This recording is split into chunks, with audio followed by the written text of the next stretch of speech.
games and I have 51 matches and a day. Yababo our South tournament anymore and send a trophy near Bacopa. Yenu trophy be over Chibiano. Want some another picture a title no and some Adia coffee. Now much Abason I'm for say. Womodio Tidias and a Jewansha a beer. Not just a Scotland Omutimino and some other causal problem. Adiama diamond shaft of Germany Sansa. Momo Majuso and a Scotland Germany Yawin Obako Ebia Betway Natures a Germany Sikano. Would you compare a Yadiasa Scotland Omusikana Awasoro and some other churches at Germany? I just a host nation and Massa Ugro rough as a penalty beer. One by General Judia Scotland to require show. Now some more did you say? One some about me, Sherrod, the Kamami Orana just one Krakatwakra. Our 20 years now, Unimsa 119 F Scotland, Akromo, Akoko drew a yet Germany. Achasamano Casacotano, Yafana Craig Ferguson, Onunia, Achasam, Omudi Cansante, I notice Aquato Druiano, Maseriasa Fanina cameras, and ye, Wamusum Cha Aquatano, and Maria Sinao Sakota, Yafana said Craig Ferguson, on some other 90 so from Scotland, Adibaba Drew Germany, no, Yasim Ocha, I yet 1,000 miles, and no, and some just 1,000 miles, and Aquatai, and some Chala Brocodriano, not just Wakako Drew Baby away. I am Mariam Plus, and just a cameras and a domino, and some John Faust, our Bracodano, it's 20. Wamusum Bonabaso, I want something now, yet Abadina won't say, and I'm to Korean Mesro, and Yansu, Namam Ayansa, way, and some I beer. Yaka Germany for some man. Wawunim so mono tu baby na chesa ntokwa samunti ensuani wo ayansan kwa no mowe chesa Germany no mo bia jo omo fani agokra etu obra akora no bedru ye no wo mo som shawa aye bie ensom na de kunu so chesa update no and ye dem afra na dwi aye Germany and Scotland unim senra wo mo tisi monte so aye no pekra and ye bisam aye Scotland as supporters no sa na anya bia no wo Germany omo tima ye kase bia monya combined 11 player bang and player bang betting your room and some our chasa Scotland mutimimo na omubusa fans na ne abisa so manono ya almost a chia oba or over 2 almost a Tony Cruz almost onya bi mo na say Tony Cruz ba Scotland national team wonya body bi mo say na Scotland team no we are fan na ukwa Europe wo na kita the best midfield and some our Europe into Cruz no ba wo be 2 anya bi Bill Gilmore and also be 2 John McGinn when and just Tony Cruz abetu no obo kahava to so do kwara fatu ba bi kura just some Scotland no supporters yi aka anadwi ebuka mu amasa ye no de yentie fans ni bi. Yes. No. Why? Angus Gunn. Antonio Rudiger.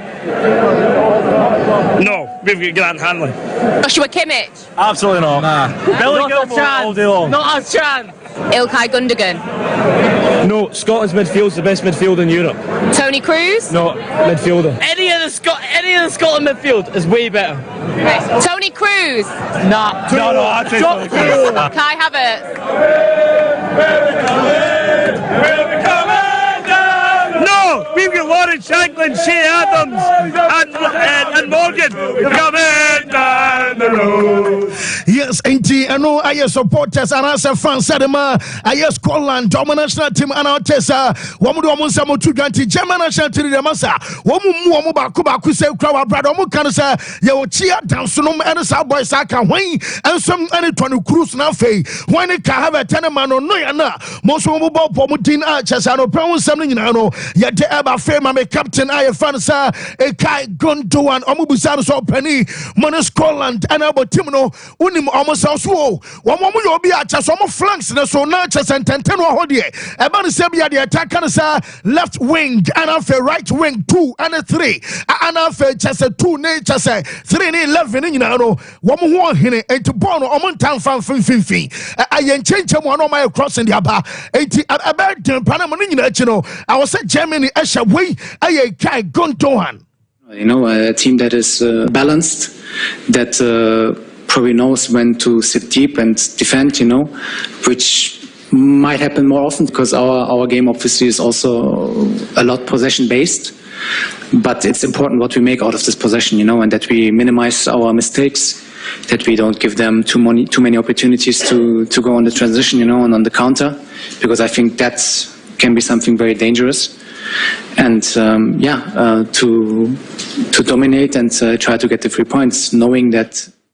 Yes, I know a captain Emma Diamond Shaft of Germany way, and so I can't go to our branch as a premature so one in a manager not test me day a captain exceptional, and so Emma Fema me coach and friend sir Julian Gosman manager no so no musan sir on bu the last I 3 tournament at Germany for no woman calling in Masa Kaskala okay I 2018 World Cup of Russia woman Kramuso and Chesia Cropasia Fletcher Manon Oman South Korea me Kaipa Bobby Tifas. Hey, not as a song with the American Germany, and from group stages, sometime. No match 2014 World Cup and Eba, and to the defending champions case. About Germany our 2018 World Cup, and watch Euro a year 2020. And Koye, and I just an Andrea Kranamsa, Yana, I had to canning in Antipoma, not just a World Cup with me and a Euro Bako, and Koye and Famo Main, I have said German and Omubusa coach and so penny.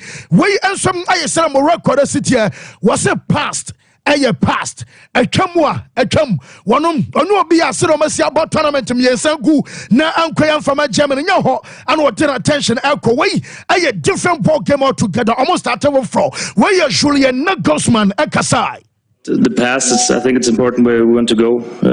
That's the most important topic. Now we have a status quo. We try to do some things from March on with the squad, find a good squad, find a good team, and now it's important where we want to go. We want to be more successful than in the other tournaments, and we try to do our best for the start, important start into the tournament, and we try to do our best in the next weeks. And it doesn't make sense to talk about the past tournaments. It's only important where we want to go. We want to be one of the best teams in this cup, and I'm probably sure we try to win this cup as well. Yes, but I sent many channel now. Tessa, ya tenor accepts Emma will now pay life. Our Sompa 93.1, Sompa 93.1 FM, our Facebook also. And I would Tessa, ya tenor accepts Ninano, but live on TV, some I Sompa TV.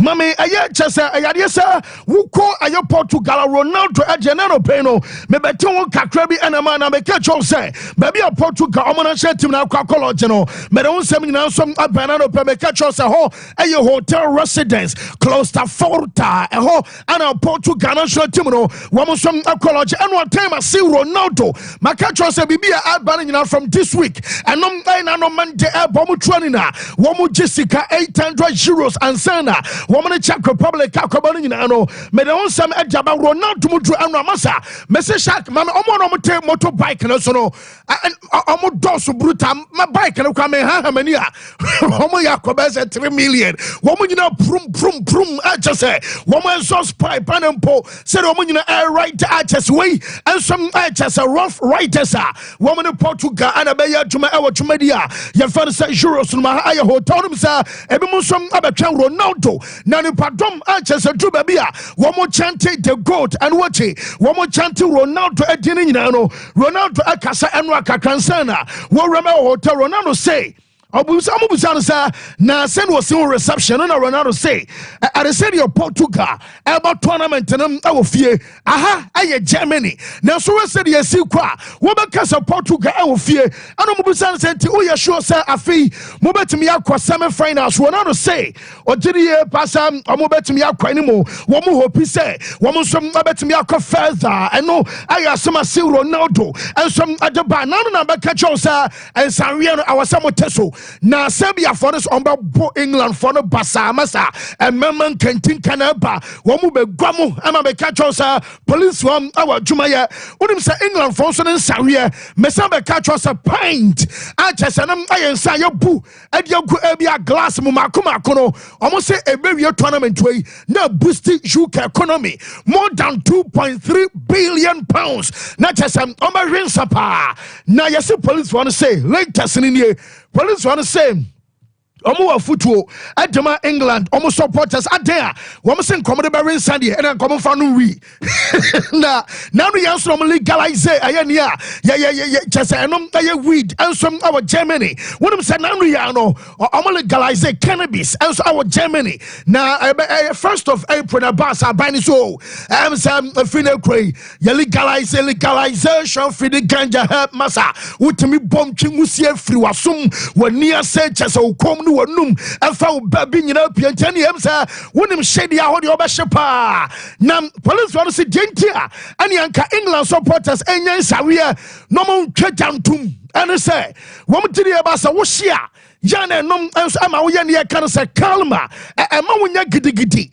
and what wo ye shout out I say wo feel as a take ya chona adekro na ho take ya chona wonya bia ma ho atu se form but ha na chese wo feel ma bro so masa wo mo se ba sa nkrofo nkonkoka na kwakwa fanto kwa bantu do mo sere mo nwinsa na mo fan twajantum na esiwa no esu nua no na ne mo passe mo se ba sa wo ye di wo bia no no ba sho ba kwa na se di bana ka so no na first way ni hate when aye football police for no adema aye England omo supporters and update banana pay na ba bia Spain omo college report am nya no sam Woofree, omo hotel, call baby Spain, omo first game, and so abakoswa. Me say a 750 kilometers. And I'm say na any tell you omo 2 kwano you say, and no kwano by flight, you know.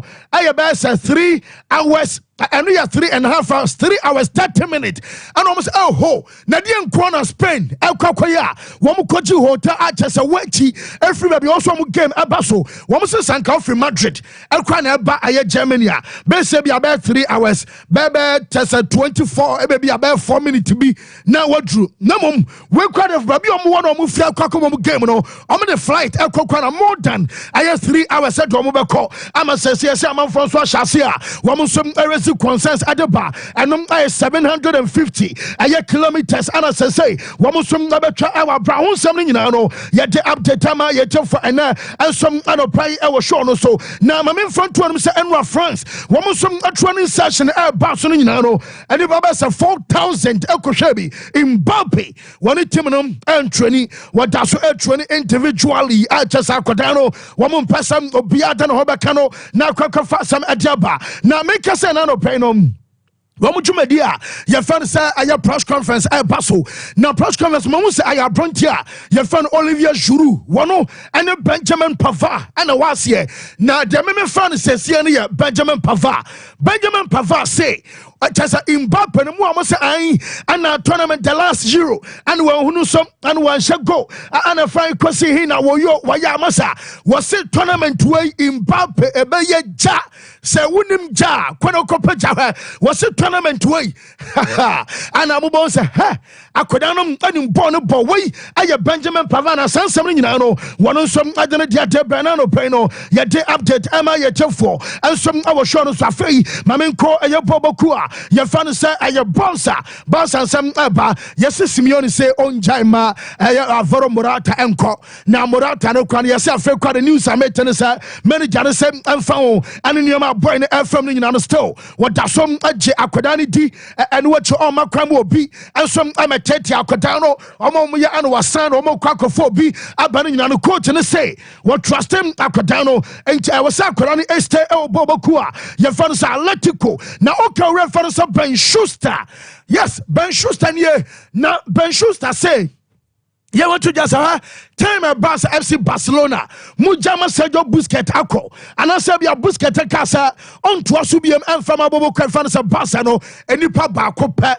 And a brand Trimsa Sajumano, Wabet me Adama Barcelona, and no, I Rodri, our born Portama, Man City, as some way, my backend pay says every time the crown, no Senka, Aquina Dawa, woman for Rodri, and my boss, and I'm saying someone to be here, mother, walk kind of said Achara Pep, Sanya Bio, Cochia, Pen, on what Man City in Time Lucio, I am Namrian, I'm Sabah over 60 something games, and send a Rodri, Edge of Man City, Lucy, Ben Schuster, was it the only player? ano betimi Busquets adwuma no enso aye Rodri na Barca for no omomon pay because I say Barca yes kapa na onsa akora no board ma OGC this year ye fan Jean-Claude Todibo je tell say Arsenal so omope na se bia Mikel Arteta emonso atimi sign defender ne dia Barca e omo 20% enom ediskababa na Jean-Claude Todibo yes omokoye no nisi for say 50 million euros and 50 million euros Barca for so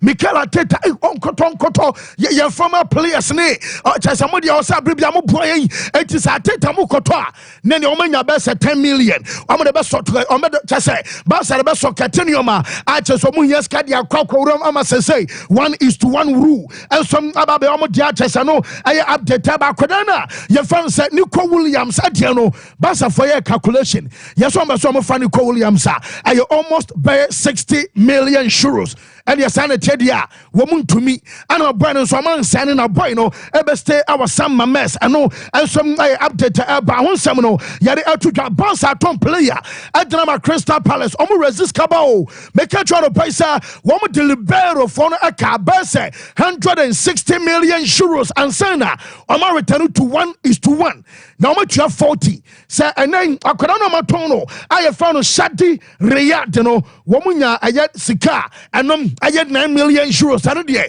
just Crystal Palace a trade ya gu am set table so de 1 million euros no and abe addons achesanus ewom Barca coach na masa ye de obehase be ye say na ye hu said ye wo ye abamo bodwuma na kwawiase na akwajugu Real Madrid foi ese si wasum bi man ye be ka adra kire obrita yes answer flake say one per intruders our Barca training grounds and am yes me wram na intruders no abaso kire mu san yes o say an abokwan within Barca staff for the true baby a is have mu time omo ye training na obanso obi ono hye kitchen no atwe no kon no o hwabi ana dena ebi obi ono ye chese hwan ono so hwabi a chese omu miema media krana within no ya na man for bi ba be gina ho ebe on pesane o man efri na kuroi sune mu twesa ade no so mu a wo ye adwuma ama baso wo a wonya adwuma ama baso pani do wura no be so kan nyina no sa won peso mo be tro ni na man for ba be hye mo be twemo kon ane sane o man no yeso wura no say won pesa ade yeso yes ade no so no Barca players ayo mo depa no mo ye training na ban say we are no ba gina ho we are no ba gina no hwa bi am yes sa initiative na coach no enso attacking ayo boys ne de na mo ntimi nka jaminya no say nacho na maka trust one was one to biem and from Real Madrid Inti obeko na chonkwe no onse ono so ba so ko Saudi na say so communicate the month of April and Real Madrid for say on sign contract Emma Boboku a ye fan say Madrid obeko na so obeko no say de minya no say so mo try the final or the final message on the final communication omo nti bibi obeko ampa na say bia send agency masa ye say unua so no kwan bia so obeko wo kai say mabe Argentina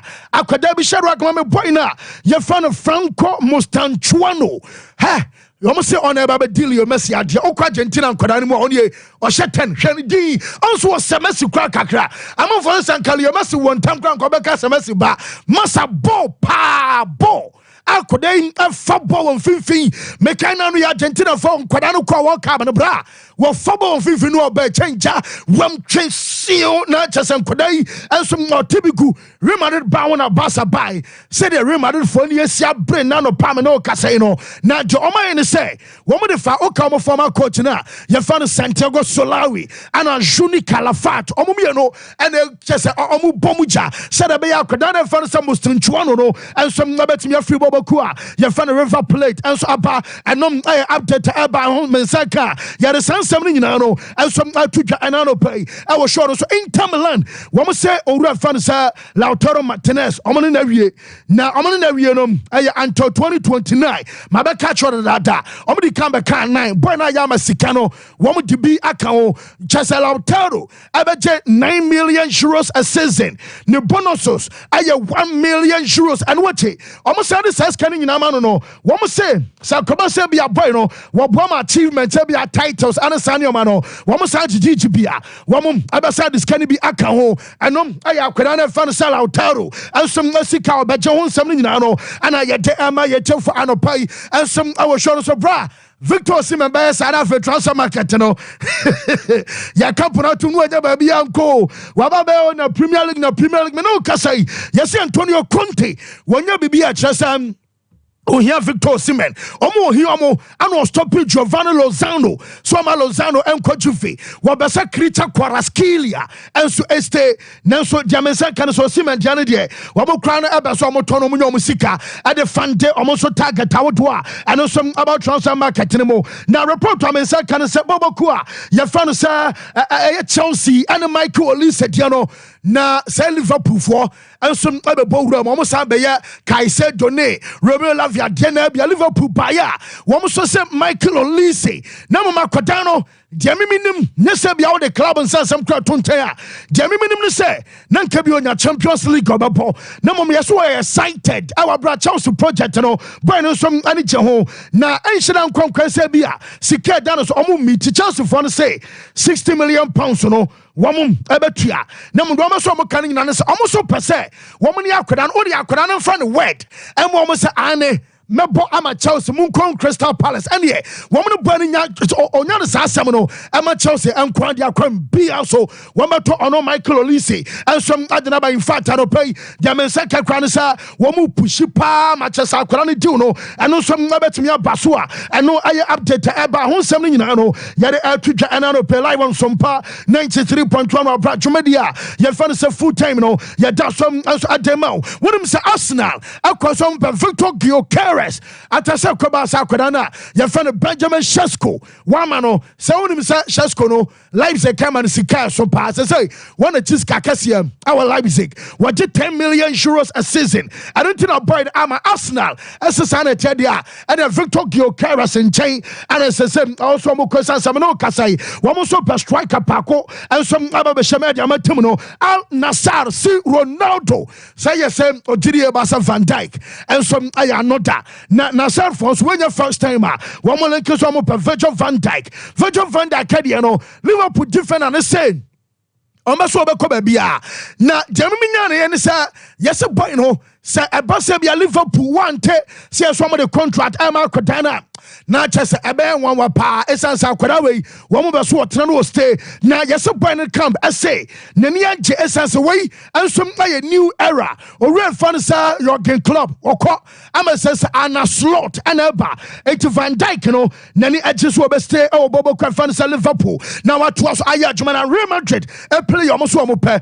Lenny Joro Shaq won sa akwara leave for boy na makana asma kan Lenny Joro omo fan ti said omo fa ayara fanfara na maybe atwam Jose Edna by no yes Liverpool for say omo so pe because ma omo ebi mu ba ko Joe Gomez mu nyina na say question mark honam say nene de Real Madrid da kon wa cha so mo ne akora ne wie no Liverpool ba so omo side de ama Jamensa kan na European say masa say ayehu na mo akora ne benya say akora no so no wo bu say na aya Madrid ano no ansom aba choose Manchester no some aya update if omo so de ba Jamensa kan say Manchester for muntie mu players ama akoma ko 6 omo kwa na safe omo maka nyina amase gua pampa so ne onyini lo hey mam ya boko don't come ni bi ni o taminya no sa wo ko bobo kwa fan sa manjua yesem omo nya for sale aye Andre Onana goalkeeper number 1 Lisandro Martinez aye 2 miensa aye Diogo Dalot enan aye Alejandro Garnacho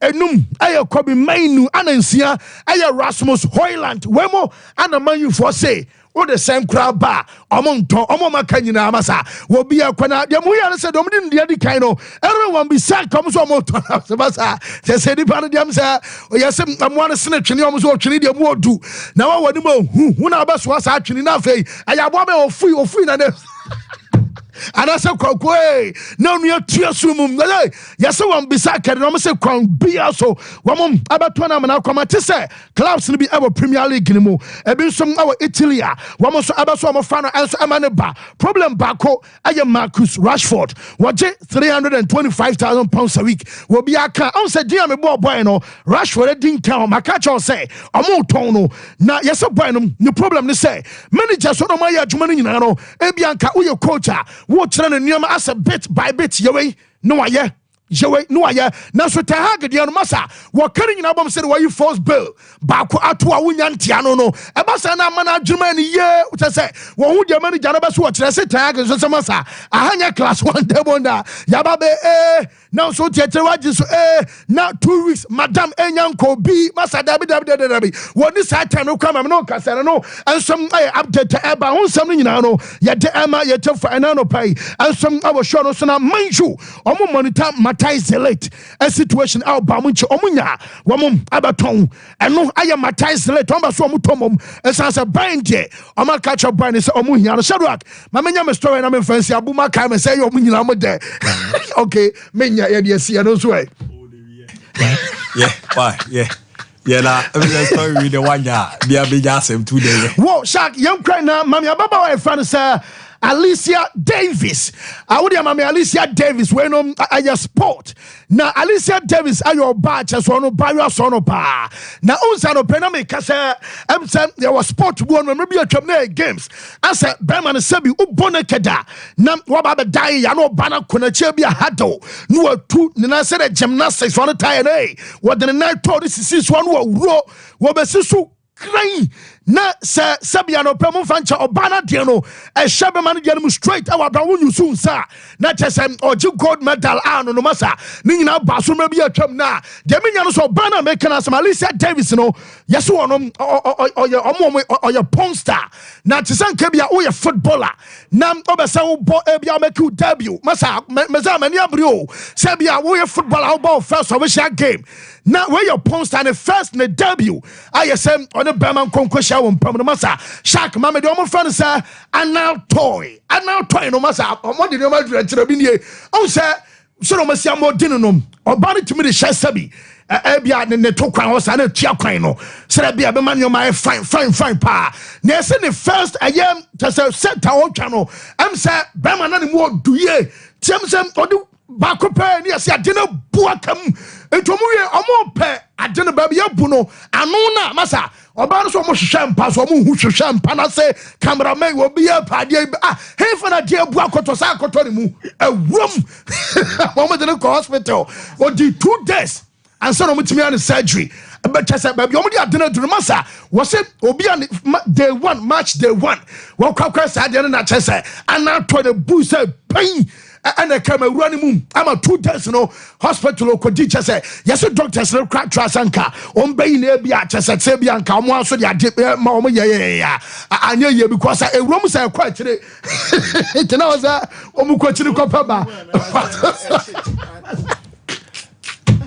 Abuja hotel was also a Kovala Udino. Massa, anyway, that will Buakoma Quachi with the Venice. Oh, Shaq comes when probably refi. Shaq with them videos to me minimum so bet me. Oh, I'm about Quinatia. One or Shatop on Guam. Oh, Sasha was here. Oh, Banwa Ro. Beman so die and what did I dream? Now I'm Baby Siso. I know a best so. Aha. I do what I'm saying. Oh, yeah, Bema Crowley and Fally and Chaka, we love us. Ala, Fuzzy. Masa, ever see my what a shark bet me and what your bono. Oh, my cancer. I don't know. Obugusu Yana there. May not Ghana continues. I was on Keton Federation. I don't care better time. I didn't prepare for moment to me. I could be a do and I will also crown there. Oh, you'll be away, you know, more for Mount Mini. I was at the beer. I will be for the qualify. Bison, oh, I'm here. I made them or soft food tia. Omo de no mo de hye omo sabi to kwan no omo se esi kwan na ma na simple kra sa oh ba sa sound on fa ba bia bi oh that eno na ba tiam se o tena se se ba sa fazi eno na ba sa mahu di etia from baby ah o sa budi o si mo ate be sro pa pato be sro pa o bo bia from setima ne nkura na bottom de ba breku mo o masa wasa o pa ye party say be sia CEO kaso the end of year party e bi oba table ene de bi abudi abon table akonya di abon e ma ya announcement wa obi a onipa ne abuba ro abetena ho kamezi atable de ba ke bi kura ba prim wa wie ko me ara be de kobole ba ye le be say de adu no o person wo ya na semba ediko now what you say stro oh ba we no de about 6 Olympics e wo ho be hu ube yi video ara pa we what's who ba bi o so be eko fa ade hu bi abre alopa yo la de mo kale hu pa be za boko de oh nyam ya do that's who the who sports are kofa ba ayo na that sport we dey nice we dey kwoto adin bi na e gelo afa ba se akoto oh okay tu uyiri say yeah na ko it no achacha ne kon no o se no si yi na beti ba so obekunto ko ba obewuro o be ma ne da so o be ma ne nine wo de hade oh okay tu huru si na hade it's me chantro sha that be when ko na when say me link say pono no so sport till the first shoot na de ne buka mu a Matthias here afina Matthias de na se na we no de dia ya de we ni short to lo so chemu no ho e lo le ya say e be say adibia be civil you di o komo wa yi adibia be civil production room we let be kalewa me kona is ya Kwame America send a message from UK say Ghana's contingent will be coached by Dr. Amuzu.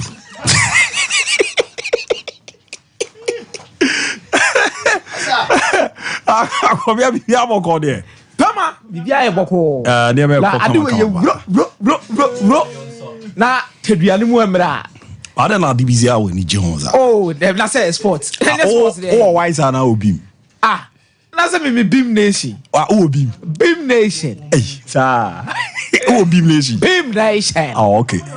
okay mate beam the bam nation mate that's what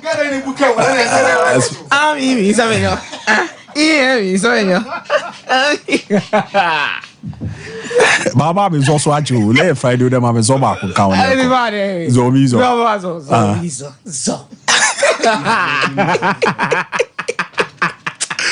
beza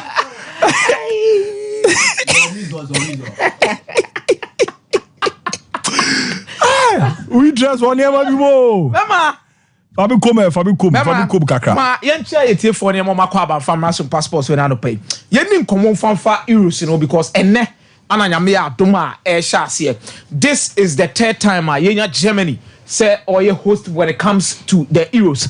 The first time was in 1988 and Germany hosted the euros and no kwani from West German Jürgen Klinsmann Vola. It was coached by Franz Beckenbauer. In that particular tournament, Netherlands and it me kwaje the 1988 euros no Ronald Koeman ejina free kick was suma shot no ne panyan na ball ne danet, but they met Soviet Union in the final and omoji edifi omonsem. Germany lost in the semi-final. Omantimi akwanko pm the final. And yebebo Euro 2020.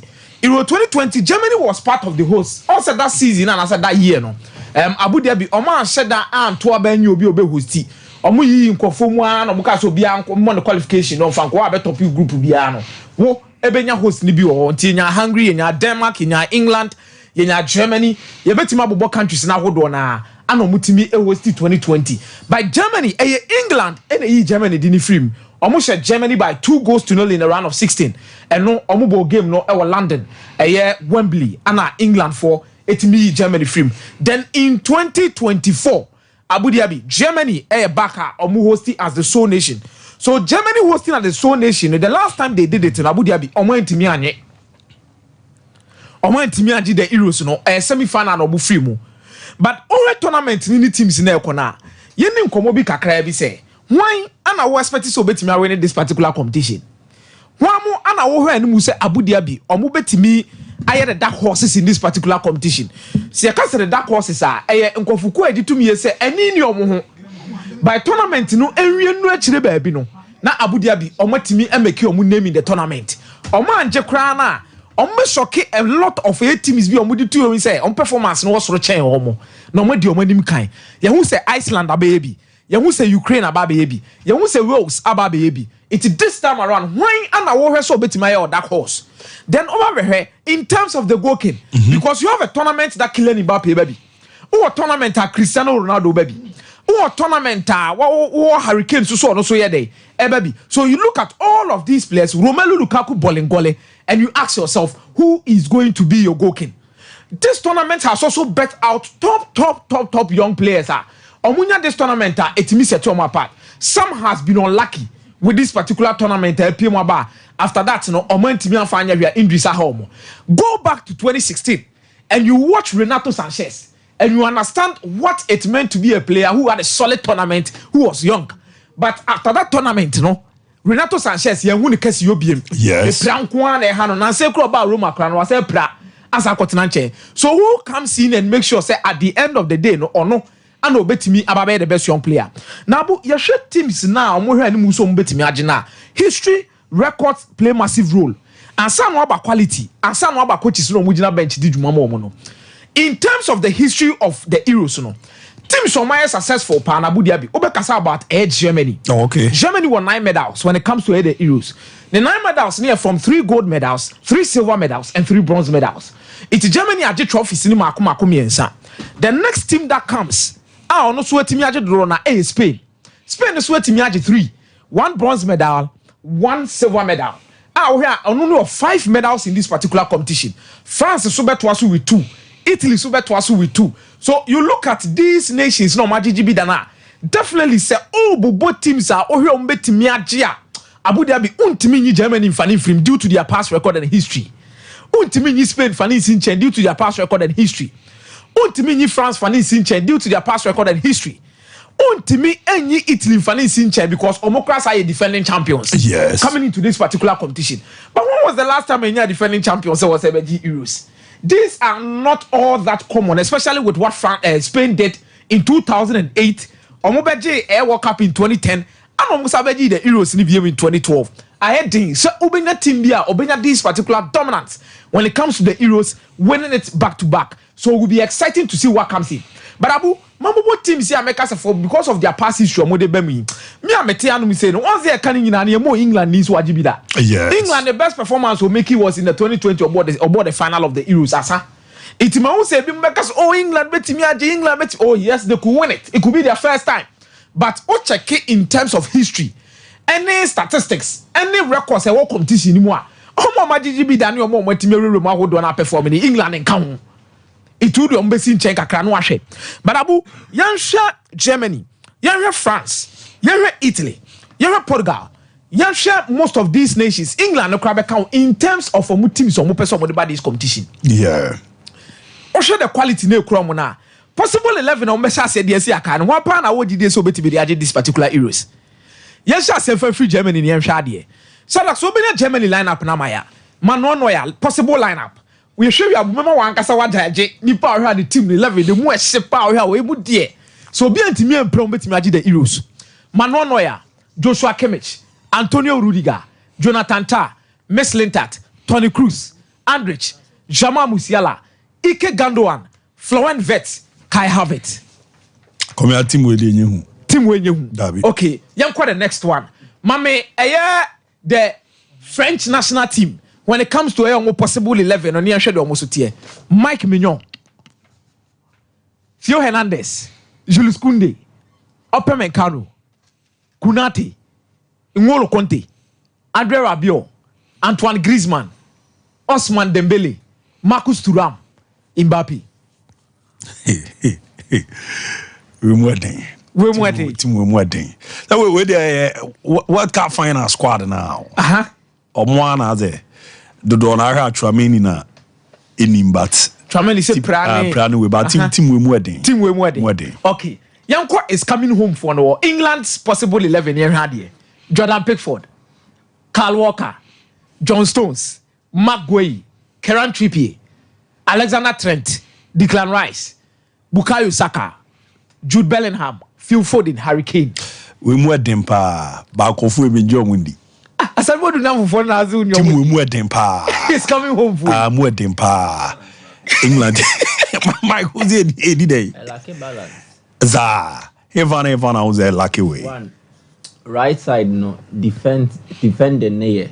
But in terms of an offensive outlet, say Obibeya cross there, but they don't have quality. Maybe that will be compensated for Trent. Say Yes. So it means Trent will drift about wide kakra and even from center to try floating balls. But yes, Jumana. Say Trent yes, Jumana. Then Ebeman Finfi Hoswa to sing kakra. Meaning say they make an what here. Sir Trent Ebeman Finfin want to see because Declan Rice becomes isolated. Ebeman and watch ne kakra. Then on the left channel knows they were Kieran Trippier, who is not a natural left fullback. England team ni mu ankasano. Say when nya eye Luke Shaw or be fullback now. They don't have any competent left fullback or bet me abo or the abo. Trippier is not that. Then Trippier air ball with Foden. How much support will he receive from Foden defensively? So on your match into more left and right channels need a weak offensively, a weak defensively, a problem. At the moment. But me issue is there. Then my coach now say ma can Trippier and be bought that role now bra. So all players or more once you left footed you meet my. Left footed them say look short. And I be a Joe Gomez, who is also versatile to me, ball left and right. He said Trippier again. But if you are looking for a natural left-footed fullback, look sharp. I don't consider no ahead of where. So on the fitness issues. Okay. So as to whether you're fully fit for my first game against Serbia, but for this lineup, Abu, it lacks the necessary balance. It lacks a balance, no. To me. In Finfio, for instance, there's almost Mukina central defense. John Stones, Maguire, Stones are injury prone. So England team on paper it looks so good, but Mike, you share a Portugal for starting 11. Looking likely say almost bet me at the about these particular heroes. Near share the strength. Near her almost chances in terms of making sure. Share what Hasia. Ubenya Costa out on that Edema FC Porto in the post. Ubenya Jack Cancelo, Ruben Dias Ignacio, Ubenya Diego Dalot, Palhina, and Jean Neves. No Benya Bernardo Silva, Bruno Fernandes, no Benya Rafael Leão, Cristiano Ronaldo. Portugal will repeat the same thing. I would prefer to switch Dalot and Cancelo positions, you know. Cancelo is more accustomed to playing at the left out me Bonnie. He's done very, very well. I trust Cancelo playing at the left back position than Trippier or Boho. Oh, okay. Because on why I results so many times. Baby Awabobia, and the versatility has never been in doubt. Cancelo actually started operating in offensive positions, winger, and what transition acquire fullback, or ball right back, or ball left fullback. And all the Dalot call a natural right back position. Now the Cancelo call are no problem. But even Dalot, a bit me a ball as a fullback and give you the result still. Rafael Leão, Bernardo Silva, so I check here. Or more of inverted wingers. Yes. They will drive. In Finfio, that is where they have a proper balance as compared to the England team. Palhinha and Ruben Neves. What they do is that they destroy. Into what check Portugal anymore. Uyi Bernardo Silva free more or effective at present, and to some extent Bruno Fernandes. The rest, Rafael Leão, Ronaldo, will not give you that much effectiveness in terms of present. And in winning the ball. Sam, you know, Leão and Ronaldo, if they are the ones starting actually. And when a Ruby Neves ne Palhinha Bobe, so what they will do is that they will destroy, retrieve possession into the recycling machinery and now recycling outlet. Into Omuji possession now they recycle it near the Ama Bruno Fernandes or Bernardo Silva to progress for air. Now we're not home. Now maybe Nanka Martinez and consider Gonzalo Ramos. Well, Cristiano Ronaldo so consider my Abu Dhabi. Abu Bello. Tony Cristiano Ronaldo. Striker men or form Cristiano Ronaldo coming into this tournament. Or form job was strikers. Form job was strikers. Nina. Come here, Ronaldo. You Portugal problem. You to Ronaldo as a pan. Baby, as a job, okay, as a just as a Ronaldo. What's my Gonzalo Ramos? Debbie Abu. What's it Gonzalo Ramos and starting ahead of Ronaldo? Ronaldo, I am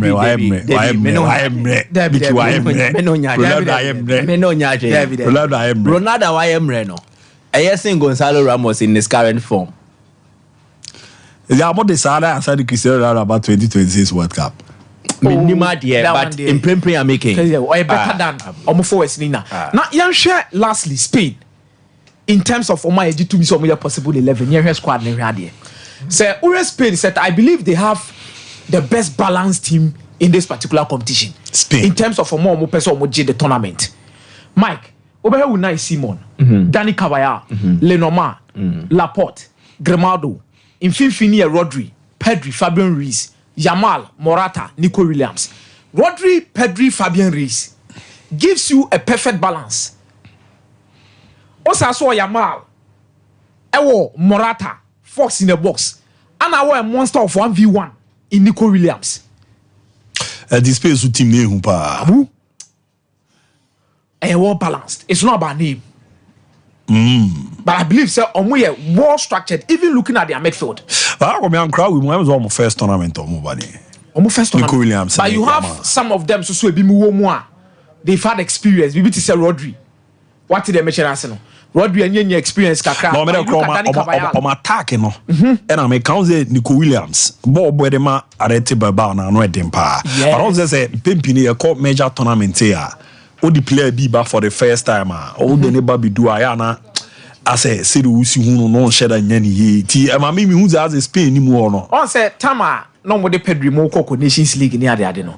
People thought they would be faced by the competition and not be able to play. But at the end of the day, these guys were the main actors of the game in that particular level.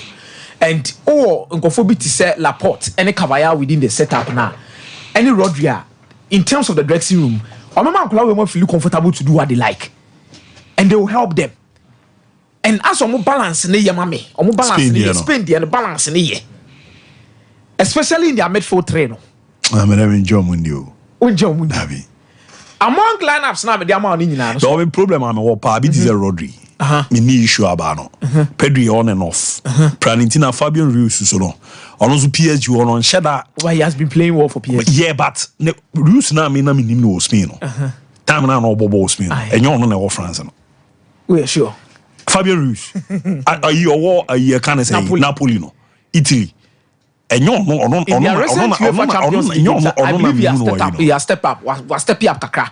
And the performance is Nepedia. But among lists now, the amount in any lineups. So, I can me top 3 teams will make me agit the Euros now. Nipa me didn't be Kai. I'll put Germany at first. Oh, okay. Say host nation.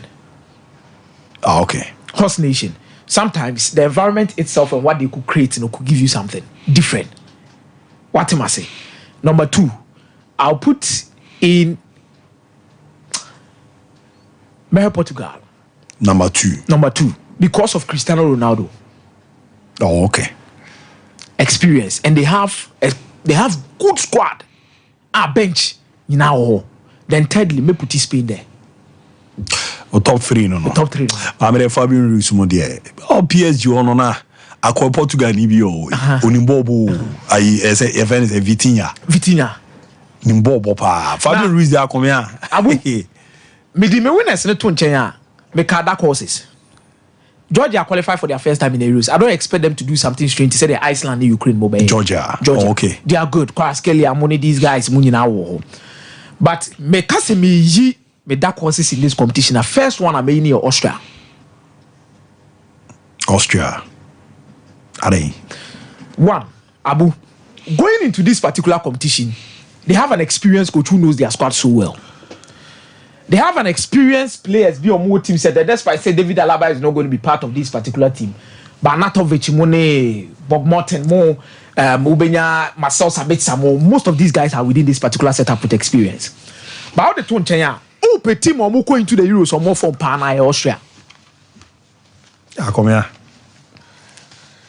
Who pe team or more Euros Lima? and they press so well, and the Euro 2020, more modern power.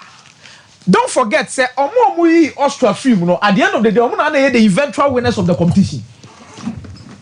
Italy, and the EU Austria didn't film win 2020 Euros. A Korea say and one Italy. Dark horses. Then Austria money Abu Dhabi. I believe say I don't have any other dark horse apart from them. Obibeka hungry, Obeka Bibio. Denmark can give it a shot. But Denmark is not going to win. But maybe they Obitu into bracket we say Austria company one Kwanameka say conform bema or more any more threat in terms of winners now. And you only one team the bet mama or more potential winners in this Euros competition. Croatia. Now I the way you defending champion of the film crowd. Italy. Italy team and especially when they are going into this tournament, they are missing some key players. So I'm saying, you can this guy knows here kind of Bologna, Calafiori. You see, most of these young guys, they could give them the still at the back line. They are not there, and they won the competition in 2020 because of Chiellini. Euro 2020. That was the key for Italy. No money striker, Papa Biao. Hey, I'm saying this. Italy has never gone to a major competition and won with their striker being the top scorer. Italy competition and you almost striker and a top scorer. So Italians go into tournament not necessarily based on their attacking power. Italian strikers are more common. Rapsadori, Scamacca. These are not top class strikers. You are expecting them to do something for Italy at the Euros. But the defense, you know, they are even lacking over there. The shape and the structure of this particular defensive team, and Luciano Spalletti is not that kind of coach. So bet me sit back, compact. No, he always wants to be dominant. But don't underestimate Croatia being a threat to winning this particular tournament. I'm going to put out the most experienced midfield trio coming into this competition. By walking in there, Harry Kane best start party BRGB pa miare. Obeje. Harry Kane Beji King. Best young player, Yamal. Best young player, Yamal. Ah, okay. Mate. But that's why. And I was it. Leicester Ghana Limited Zemika Vajos and Nebra. Now Beji toothbrushes papa Bebuana. Niama be accounts in be timid from Seno. Aye kama pa na niama de dimpa. Etimi Eddie Amanti brushes no more do princess and I feel no do seron chain the man quada. Bebuana eman quadano almost seno. Moja bien fimo intimi afamba yas toothbrushes ni bi no also call kokoji yas toothpaste no your yas to take boa bose no ban ama wonum no emu etimi ado yas seba enso behwe na ya ye bi obi yire fi yas watene no na ebo ama wa ene wano no nom ne ma bi ama na daus ne so na bebo na po ama yi fita na ne ma yi pe etimi ama ebo adwuma te se professor bi ejina stage so no ye ne magic no na sa bose echi na no ban pa na enkokwe so Pro na ebibia ho edum pizza kit around about 0501 390337 0501 390337 0501 390338 0501 390338 ni amwa na ne mande da dimpa emfa emma kangen energetic drinking water ya kan se ne opo modern nyansu a ono mebeboa abo wa koma aban kidney no na afi niam bi ewo yem bia no etimi abon be zanze de enom kwa yem no ya na enim se wanya papa na akokonu bia wanhwe ya ebefo adwum kra mo abodam no akwako wuntem na kangen alkaline drinking water no eye ejuma tuma ni as minerals obni calcium magnesium potassium iron ene de wo mo ebeboa mamoja na de afusane ya koma no etimi apompi ye na afi aboa bie nti mu na timi asen abo honam no ban amwenya ahoden shonkopa di na obenu musu a okwa ozi ma kangen energetic drinking water ni bi na onzo je na bobobu bia na mmoa mane manko yie pa emfa mamo amu achichi no betimi afa na mba nkomo bia moni omadi amane mu bi na mo nso no manom izanze nkofu di wadanse pa 0241 449191 0241 449191 at 0507 379474 0507 379474. O promo out one chimo brema UGC Tafuni Road Abawa Road Junction Okwaro Super Sukruji ni bebo na on set mi aka bigi boko bi me abu nyame adom bi aka nyame adom bi aka now they may fine. Well, still on the Euros. Once the Euros in Asia, they are definitely. I was say bias on the Euros. Yeah. Now, the story of Craig Ferguson. You see, Obia ne kwan of faso man abra bosesa. Any Obia ne kwan of faswa or the Gini Dean. Fancy by a story be about Ababa you will also a day. Sex sports who said day. So one or turn video anyway. Or moto or moho no basis say sim na se koyo nso or the agility and they are betting I can want them example they are publicizing or that's the recent and the best example I can give now where a situational reference the situation situational reference and to koyo nso hwenenim it at the end that I came home that's on message no more so we need and some message in there on to me yeah ye biao that ba ni mo dey kwan dem say chi na kwan da we no dey share the chi o so unim dey dia ayo mo kweza no mo dey we ni show mo chi no den unim dey dia dey bi minim che unim nya me na be che na sa wo ka obi sa na me say minim enti che that first be ro ba be chim dey bi wo so ni pale da o sala uhuru na we ni ye we ya wa we ni good eno mi ki anya adwa keto wa di o until you only aim for one hole fabe wo so no say enkatas were two holes so to aim for one hole and yes adia ye the way ni katas na say uhuri akonyo nso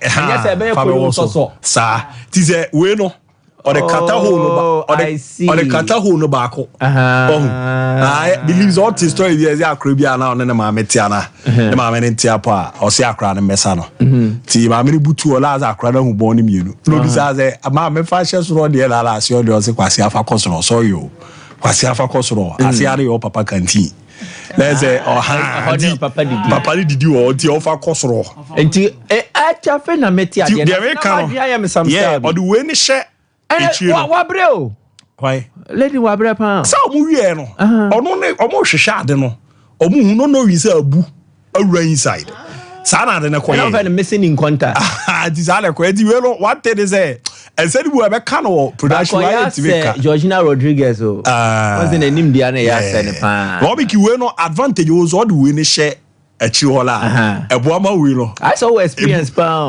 say eboama mu ye den ebu bie it is all right at transfer onya connection ni but say we no emu ne da ho a eyepe na mframa na mu ntie ka we ni mo a ba all the we ni share chi na eboama we no emu they always say checho I say fit ni bi o magazine o che o say the obesi aye ka ye ho adwuma toto mechanic ototome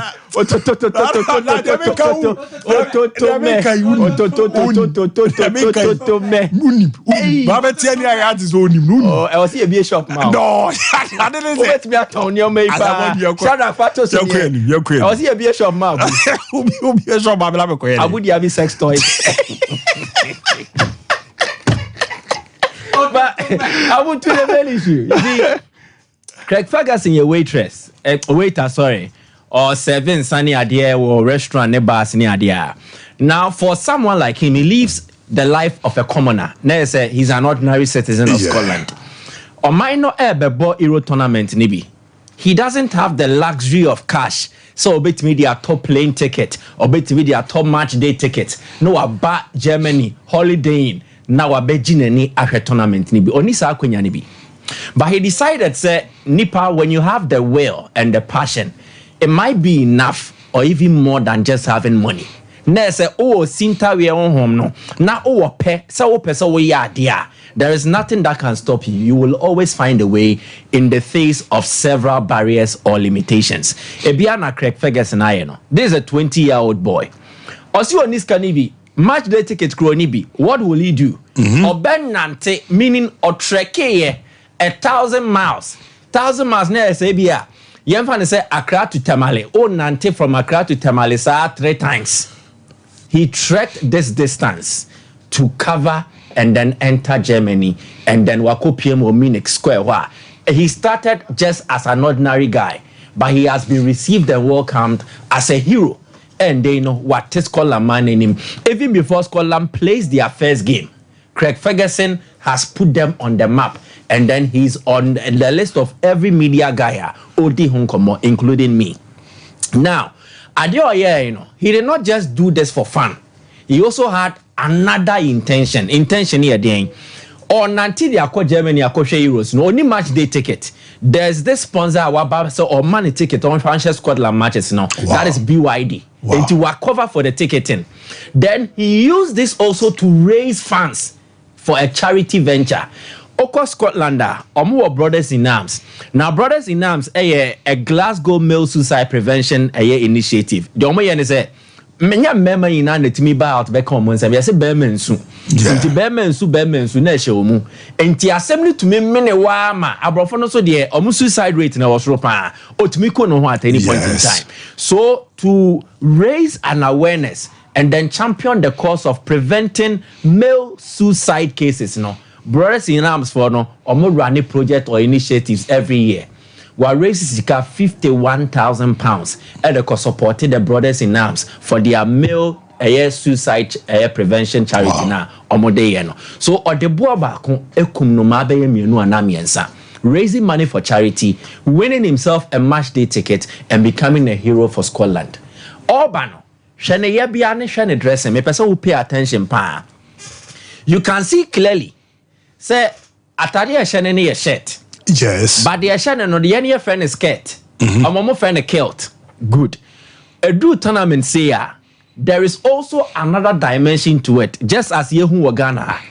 The best example I made me prior to the AFCON tournament, last 1 year, Ghana for Nekono, they were dressed heavily in kente. Yes. It was selling a rich Ghanaian culture. Yoko World Cup 2022 in Qatar.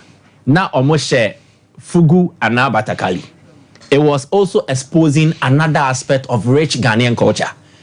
These are the Scotland fans from Makwakodu Germany. We move for a bike, a bit move for a plane, a bit move for a bus. But there is something peculiar or something particular about them. Says a dear Bakubi Womohua, a dress we move dear or move for Scotland and or moba. Show more dressing, a day. Bakopen our henna or shenika. The rest almost share, almost skirt, the any friend skirt, almost friend a kilt. Kilt, a traditional dressing. Scotland's for no UC. It has become popular and part of the Scottish culture because omo dia omusu enti omo fan from nananom enti nananom no intima enso aba fa omusia. And if you see this, it means that this person is Scottish or is observing a rich Scottish tradition.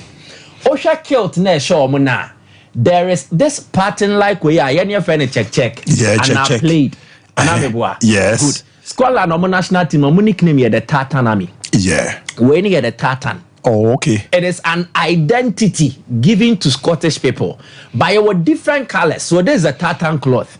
When it has you say red, blue, nails, some yellow patterns be. But this has a special name because I say Obon Tomben.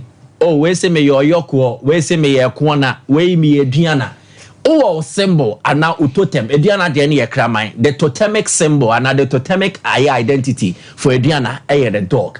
Diana, this is what they used to represent themselves. In Tisharak Bebwaye, give us the Scottish clans. And to say, and Tombia was called Lambiano, a particular tartan color. Wow. Or more check no and a treasure. And your more you who a screen is no, any dear show mono. They can be identified from one of these clans because no more shepe. So the picture need to be one. And I'll bet me the two pictures not to home. Scotland fans, any this particular picture. So they come from one region to knows okay. Akomiamon kofoni, omono mokono. Ana abudia bumunko foni, omono mokono. So one way to also identify them by one wearing the kilt, the chest of Scotland, and then the color of the kilt nation, the tartan. And also better say ofriha and also unfriha. And that is how Scotland choose to sell themselves. Wow. Now say Obo Craig Ferguson video now. Me person Obo video no nieti. Then I will come back and add the other explanation why Scotland national team players have not really sold the country better or best than the fans. What the NTA sound now?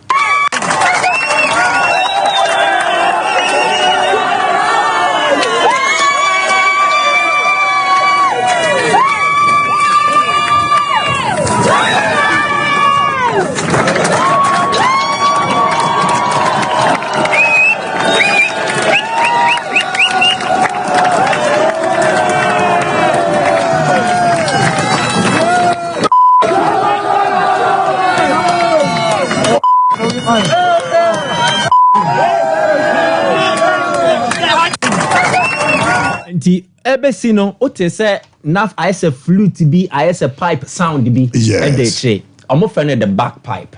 The bagpipe no wow now we are a fan of Game of Thrones. Say omo time bopa or omo paps ne ba baby omo kono no. The bagpipe is also another symbol of Obi of the Highlands, of Scotland, Isle of Man, and Ireland near the no. It is a traditional thing related to them. Omo way of omo folk songs and kwa omo faso tono no. Ebi agana ha ne yebebo dondo yebebo the way xylophone near there. Omo so the no. So these three things identify with the Scottish. 1, the kilt. 2, the tartan. And then 3, the bagpipe. And Sanyoma Miensani Inano were present when Craig Ferguson was receiving a heroic welcome. Omo bo bagpipe or omo ye no to own flower of Scotland. Omo sa anthem for the national team no. Omo we no. We saw Craig Ferguson and Kasa no so share kilt. And then it has sold Scotland better. National team ne buy no. No more is a jumper suit in a track suit. Yes. So omo players nangasa and Tom Mino. Fans and Tom Mino. And the Tartan Army will play today. Let's see how far they can go with that. Away from that, tournament way back, UEFA for a year an artwork be of young players be omo ba this tournament abe showcase your talent. Osha from Meme left, Edebame right, Benjamin Sesko of Slovenia, Javi Simon of Netherlands, Jamal Musiala of Germany. There is Eduardo Camavinga, France, Lamine Yamal, Spain, Florian Wirtz, Germany. On the 17 odi any board no. Then to my right, Jude Bellingham. There is Warren Zaire Emery, Yawo Pedri, and Yawo Adagula. Into way more destined as the stars of the future, or more to play for their countries, make themselves proud, and make their countries also proud. It is signaling the end of an era for players like Ronaldo. Oh, okay. I think this might be Ronaldo's final European tournament. That is Portugal's only win at the international level. So Ronaldo is a history maker, is a record maker. Ronaldo was playing at the Euros way back 20 years ago in 2004. Some pictures here the two so in Kwadane Dieno. Ronaldo had such an opportunity. He did not fluff. Yes. First game for Ronaldo were Euros was in 2004, the 12th of June. Omulusu 2-1 to Greece. Ronaldo shared the only goal for Portugal in the game.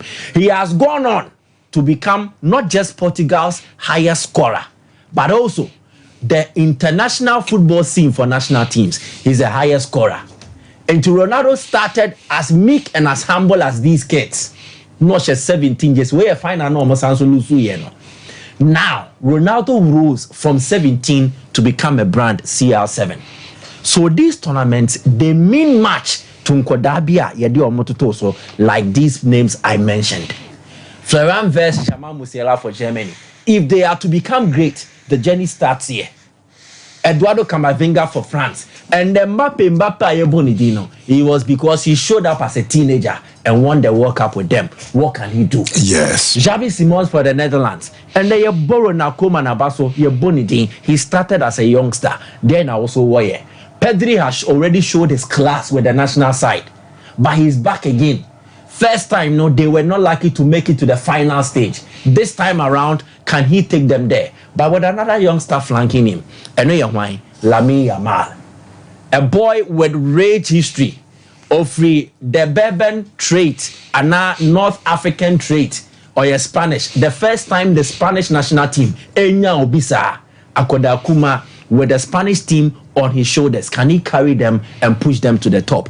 In Yesha Ronaldo, Yesha Modric, Yesha Toni Kroos, who might be playing their final tournament, we are also going to watch these young players who will be playing either in their first tournament or their second tournament. Because for Musiala, Euros no wabobida.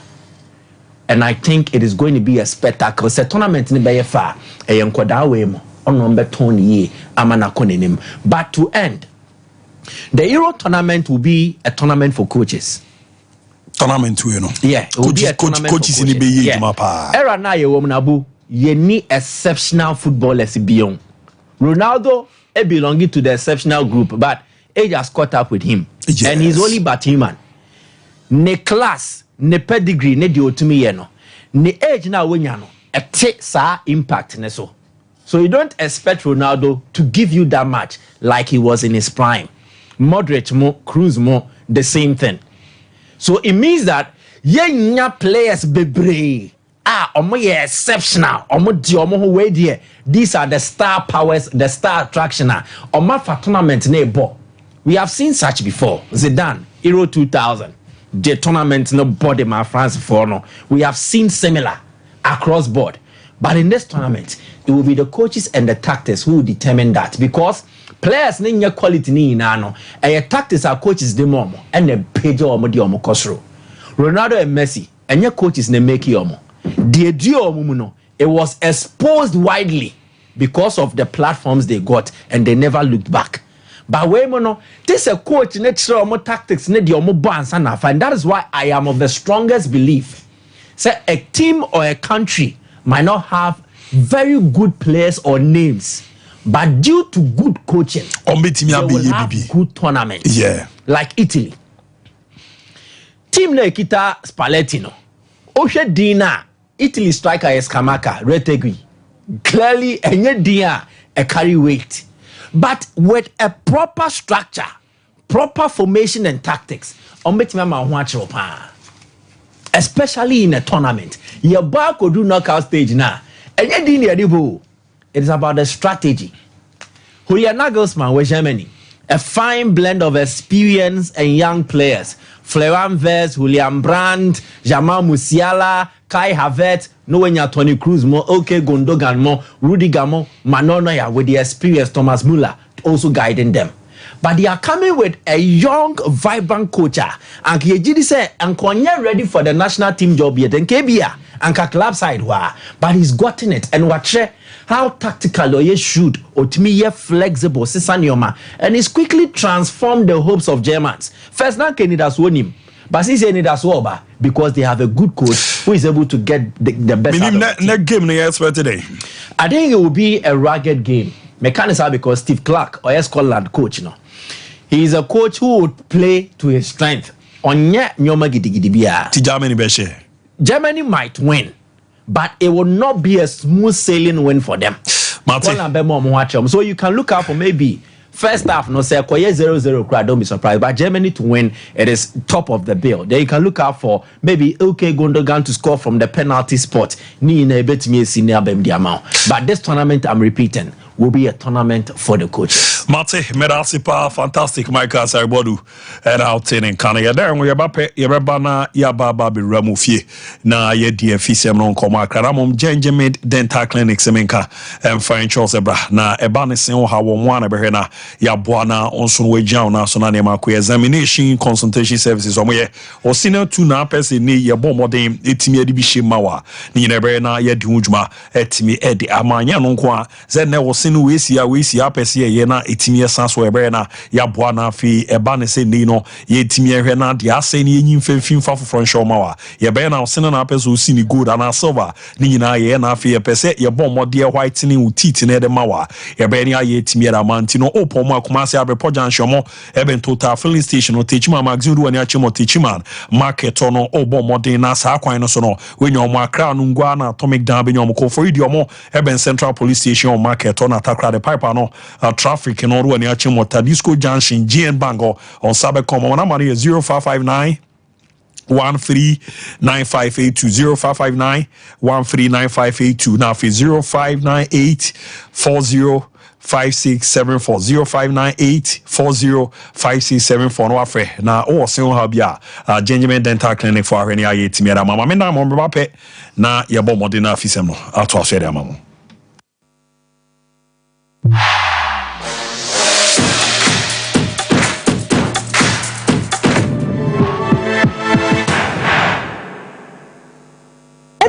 me tell say wo ba no say wo kɔ Canada. Oh, woko school. Na yesi agya pe aba no nso okɔ na nso no de okɔyɛ adwuma. Me say amanfo akɔ no. Enya gro.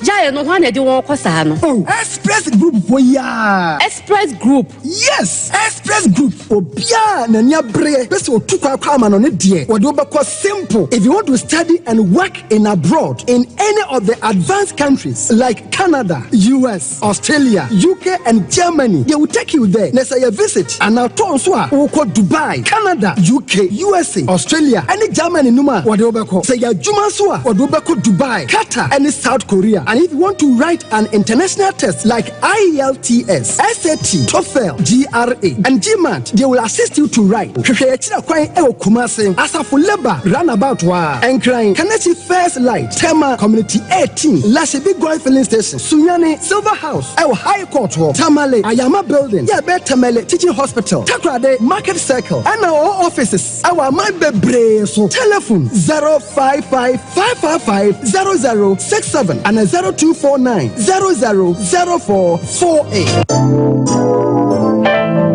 Mamisha, time HH Heba Mr. Bina Unumi, and your what dropa, a ya draw. Yadro say, mani pediam kwamwano enya hoden na akwatia yare and train yare and san wakwakoto fire wadro na nomno abribia Kanoga Company Limited. What the time TIME ebe jasono wonwa and the time HH Heba Mr. Edia bejaso akra wenyen mfisia dumienu enumbi wo pemfo ene oba wo makra nufo enso enumbi time HH Heba Mr. Wo benya bi over the counter medicine sellers any shop dodo na mu so wo pedodo to afre 0244 417669 0244 417669 time HH Heba Mr. Yadro say FDA agye adwadie nkratoe atum.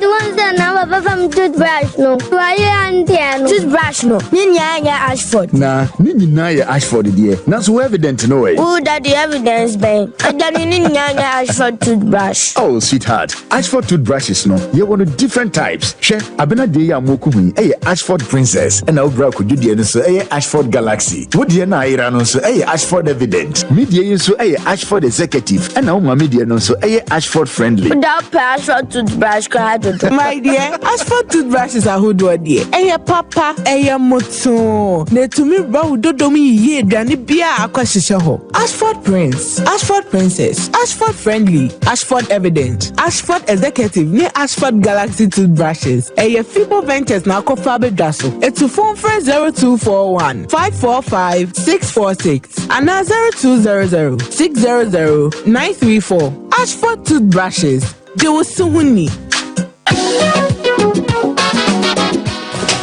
If I shop, I'm not sure you're bad. And not so good. Not only me see about Queen Wayne say. Bra, said your time about Mr. Esia Jimmy fearful, and Yadia about ever so. Really, do this offering now. Bra, some make us a made time about Mr. Huadancia. We are singing now about Temenka. It is some malaria. Where do any time about Mr. And you go, dear, no matter want to me any deal. Where do any time about Mr. A drink and your ma or bar waffle through. Dear one mark for down for any aquada when you fear to me and son of the time about Mr. Draven. She's a walk hospital and answer lab. I'm what who said, oh, a 3-day malaria be answer. I also time me TIME. Time about Mr. I feel malaria fever be at any ziva a woman. Ubenya be at all over the counter medicine sellers. Any herbal shop to do an FDA agi a judging cratoy at home. Brakasa ye duabon waso a ne dwumadi wo nipadua biara pom den ene na brabo mu ne hieye pa enye brakasa nko nuaba ne haban bi te se ko nsusu a abonwono ne dia akeka ho no kura enwanunu ahodo a ekọ animu yi ankasa brakasa ne sa nuaba yi binom ne akeka bobudi afa abefo kwan so a ye de aye brakasa powder siesi nipadua na aba akwa ahodo no ho ban afri mpani yade ne yade ahodo pi ho fa enkodate de ma baako freduane anopa ne enwumre anafa enkodate de ma baako ɛwɔ ne nsuhye yɛtin anɔpa ne anwumre wɔbrɛ a wɔdidi awie wobɛnya preke powder to King's Walk Herbal ne Heroes Herbal Accra Okesi Drug Lane Dani Herbal Kumase Mensa Takrade Mose Pharmacy ne Greenlight Pharmacy Sunyane Cash and Carry Supermarket Asantua Herbal ne Bibidro Depot Techiman Sewa Herbal Mampong Etufo mfrɛ 0550 19 15 14 preke powder aduane san yedro FD ahwehwe sankratue mu agi atum Original Games 2024 Wole Monko Ghana's all-time top scorer, former Black Stars captain, Samojan, the baby jet at the Original Games 2024 edition of the Beshishaso Original Games, a mini Olympics. Just a mantam doing Sia walk, I will buy Ghana Muno, women now be Siaka, Emu Ebi. Now the Tiani said, we are Babuno, so your bar and now Bema, when you finish a do a tree air corner, you are can see outdoor, Ebi any football, volleyball, arm wrestling, boxing, athletics, basketball, table tennis, and a lawn tennis. Soon Misa Gremubia Oyadia, but what do you call your website? www.alloriginalgames.com. Nako register Emma Omantamu. The Unyade registration, Ebia Ogana card, and now passport or national health insurance card or birth certificate. And on how to register. So your registration here, you be more data, or the back Mantama woman no acquire justify your inclusion. Umadi Mosanipe, Mantamno Ebefao, Edu account one final tima, what they bought the grand finale, Ebebaso 4th November, Engrano Eho, and a trophies, medals, and ya Chedia Odua Adasono, Mantam Nina, Abishia, Nomadia Feso, and Benefosia Magania Magashia, and you Wamagaho, so Benchemubi Afe, 0267 084048. Jumedie, so Peso Swasini, and now sponsor. Call your website www.alloriginalgames.com. Original Games 2024. Wole Monko.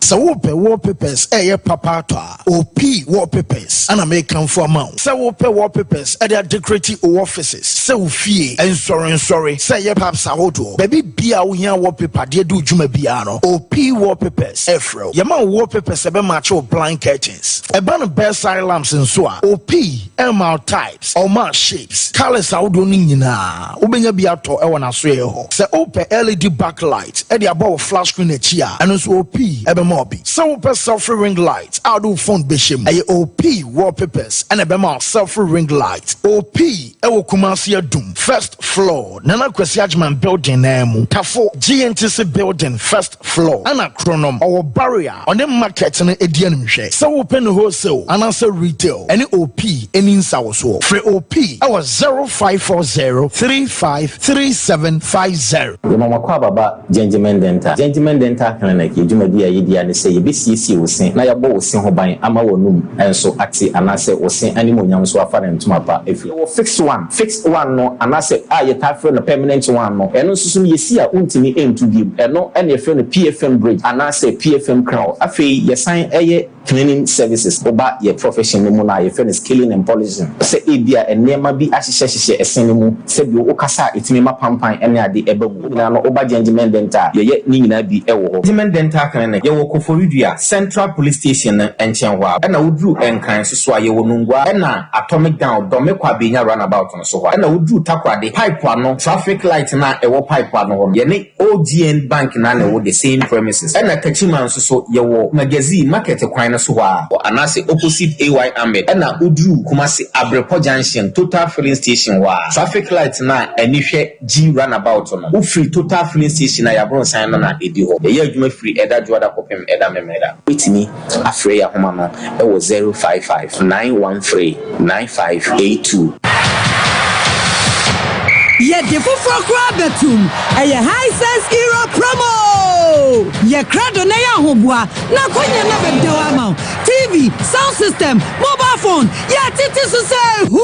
Share Era 24 no Hisense TV so 4K definition papa bi. Yes, also QLED and a mini LED TVs. Each is bia upebia.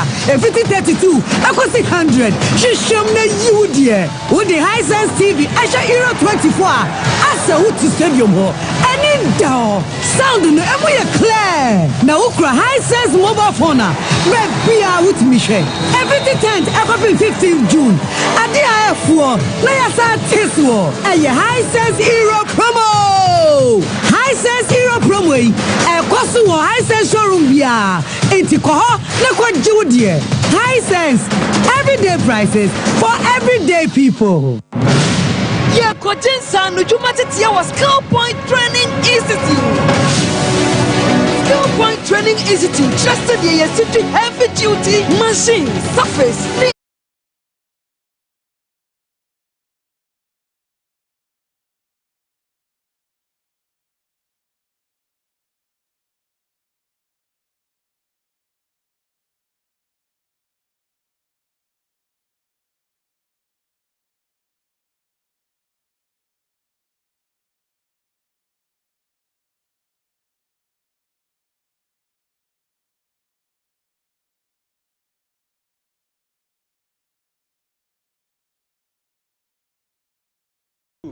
Mena na ewu di neji so obetimi a che. Obetimi se.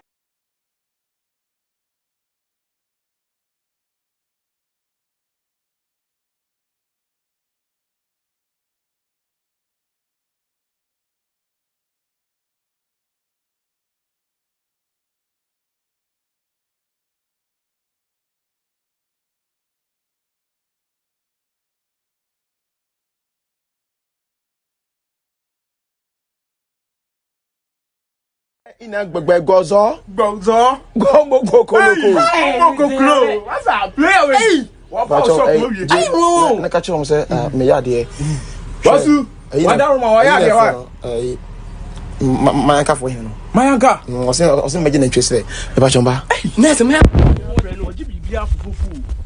Amudu kari makakaja saje de na kakuwa ya de na ma de makakasa wa kaka metete ya yi na twese ma na kukuwa na ntina zori wa na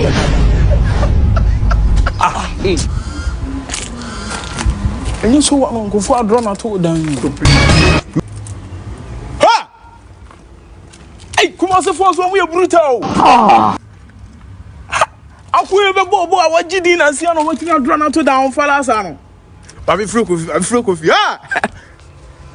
Coffee, your fast bra, now we are both saying California and the statue at the end day. So, Jonathan, so, but your first me, Johnny Moore. Ha! Oh my! Ambra! Kofi! Oh yeah! What are you? Sure. Make a throw one on the name na craft for you and stay to Kumasi for a day. Sure. We don't make a craft for. Sure. Oh my drop drone boot to now, Massa. Oh my drop on you can home black. Hey! Hey, that Jimmy who you say artwork. Obey an hour now, Freddy. Hey! We don't want dress and boot to you now, black. Sure. Hey, oh my say, yeah, man, what happened in Iron Massa? If I crowd draw with you so free a mass. Me doing me because already you. Hey, Emon come as a fortune. What you draw, you know. Now someone didn't know. Hey, let me find a dry boy. You ask your question, boy. They don't say I'm a catcher. Massa, come as for money at you. Me doing me. Ha! Hey, on sao a design. And on my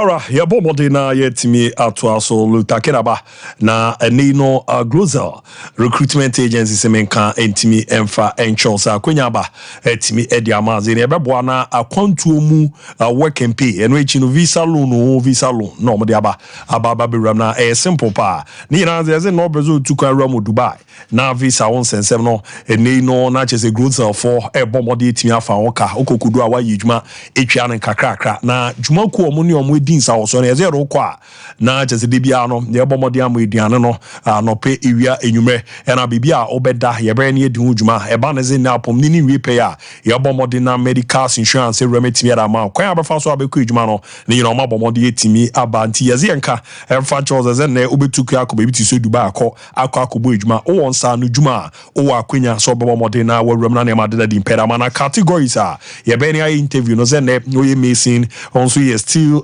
fixer na fabricators for no what is outdoor na production o ye foreman na ye na chese no clean operator na heavy duty trailer drivers na akwanya ba etimi era mama na production supervision ti ramuni enko boa ye se ne we sere niam this year ko ne di erama wejuma akwa ne no de owo hunim de no wanje kra no betimi age around be say 3600 de ko ekoku rumbe say 30340 depending on bibi a won so no wabo de owo hunim de boa ma ne ma dadi so area man di no mo aboa de visa loan na ba ye fa ho kado akwa rama ne ma akoyi timi edi ama no pa cho eye grosel for no na ne no ye du ram na ne ma dadi pa na timi edi ama no mo ze menka fancho zo betimi afre na wa register na training exercise no etimi asha se etimi edi ama nti o number no 0552832681 0552832681 e fa ram na ne ma dadi pa ma opi wo pipe zebra na bra be ram ma so ya makase ne ma ye di siesie demo de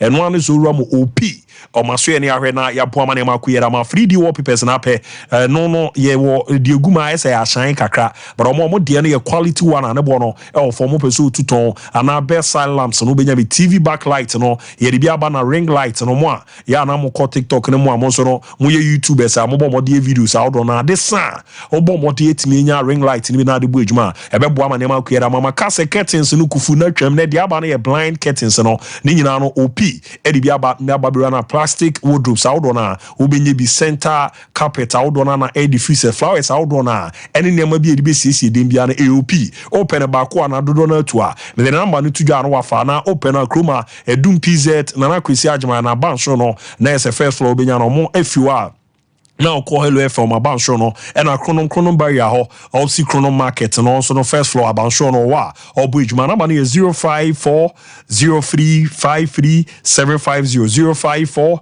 05403537500 ni amwa man man de this farmers and obaba modena juma ko bi mo use internet bia na just a cloud internet ne no a and it was a mo kokojibi na mo use a stable e wo fie an simple office saudo na and after a fast reliable and affordable connect ya ade ebeboa manema da ye pa etimiera man design cloud internet no internet connectivity wifi hotspot development and CCTV camera installation no no nanche digital security locks out on web hosting na fi de aka na no cloud internet na also obomode ekoko gibi abo no form esendwane kama pebeboa na dwumade bia wodi bia wotimi de di top eye obsi love fm na chesomo eni kuma woman raba nyina ewa abansho ba kuma mo bo ejuma form number ni omonkasa na to omonkra na ne yemra entimi ama me store de na kama pen fama 0202 699 110 0202 699 110 na 0244 601933 0244 601933 ni amwa na ne mandada de fama kulun Ghana limited zemen ken fancho zebra na bra beji nupa eni ehwe na boy timi etu yare na sere ama na pe quality Chinese service kulun Ghana limited ne diaba na senete yezi ne no hunchun capsules ne yere maye mema no uyo bi a odwo nso ntentema na wabomode agibizanse prostrate no ehwo ya ka eye hunchun capsules no e de beboa na etimi ama nso no wegia na so odwo nso bre wanhwe ye de alibi kwakwa koto beba no odwo nso mu acha okwase ma hunchun capsules ni Mr. Kill eye de maye mema na beboa be gia na so abodwuma ama mo piafo match ne seti a ye nyina na mu na wugina da bridge no wabompa se nyame enyimfu akwam low libido ebe yiri fi na afi no wade ne da form crane timi peja ehwe ye de fi obo so ba kumienu na jeze onwe sana wa wasa papa koji Mr. Kill ni bi na nema unja na so arba bazen tablet no aberi ama baby girls na ma baby cheche enye de enya akono eba ne sa na asundua befie bosome zo bu nsa na eka odwe enhera mba ye ngobonze ya na ni na ebibie ho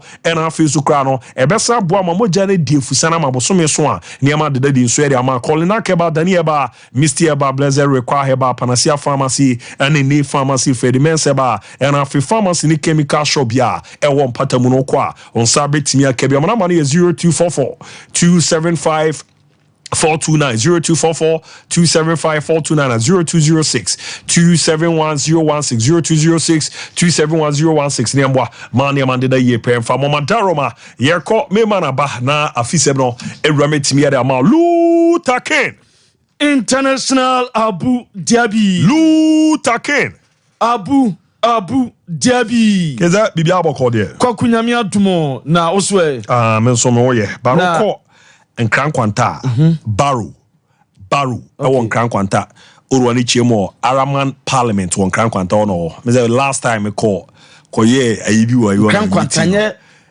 sehwadabo krum ne Thomas side sa kwan na so ho na me kapupa so agric department okay Ernest Dente oya agric adwuma ho Barrow ne guys ni amonze matomi nkra erezo komi ami krum aja Eja number 1, number 2, number 3. Eja mi fi eja number 2.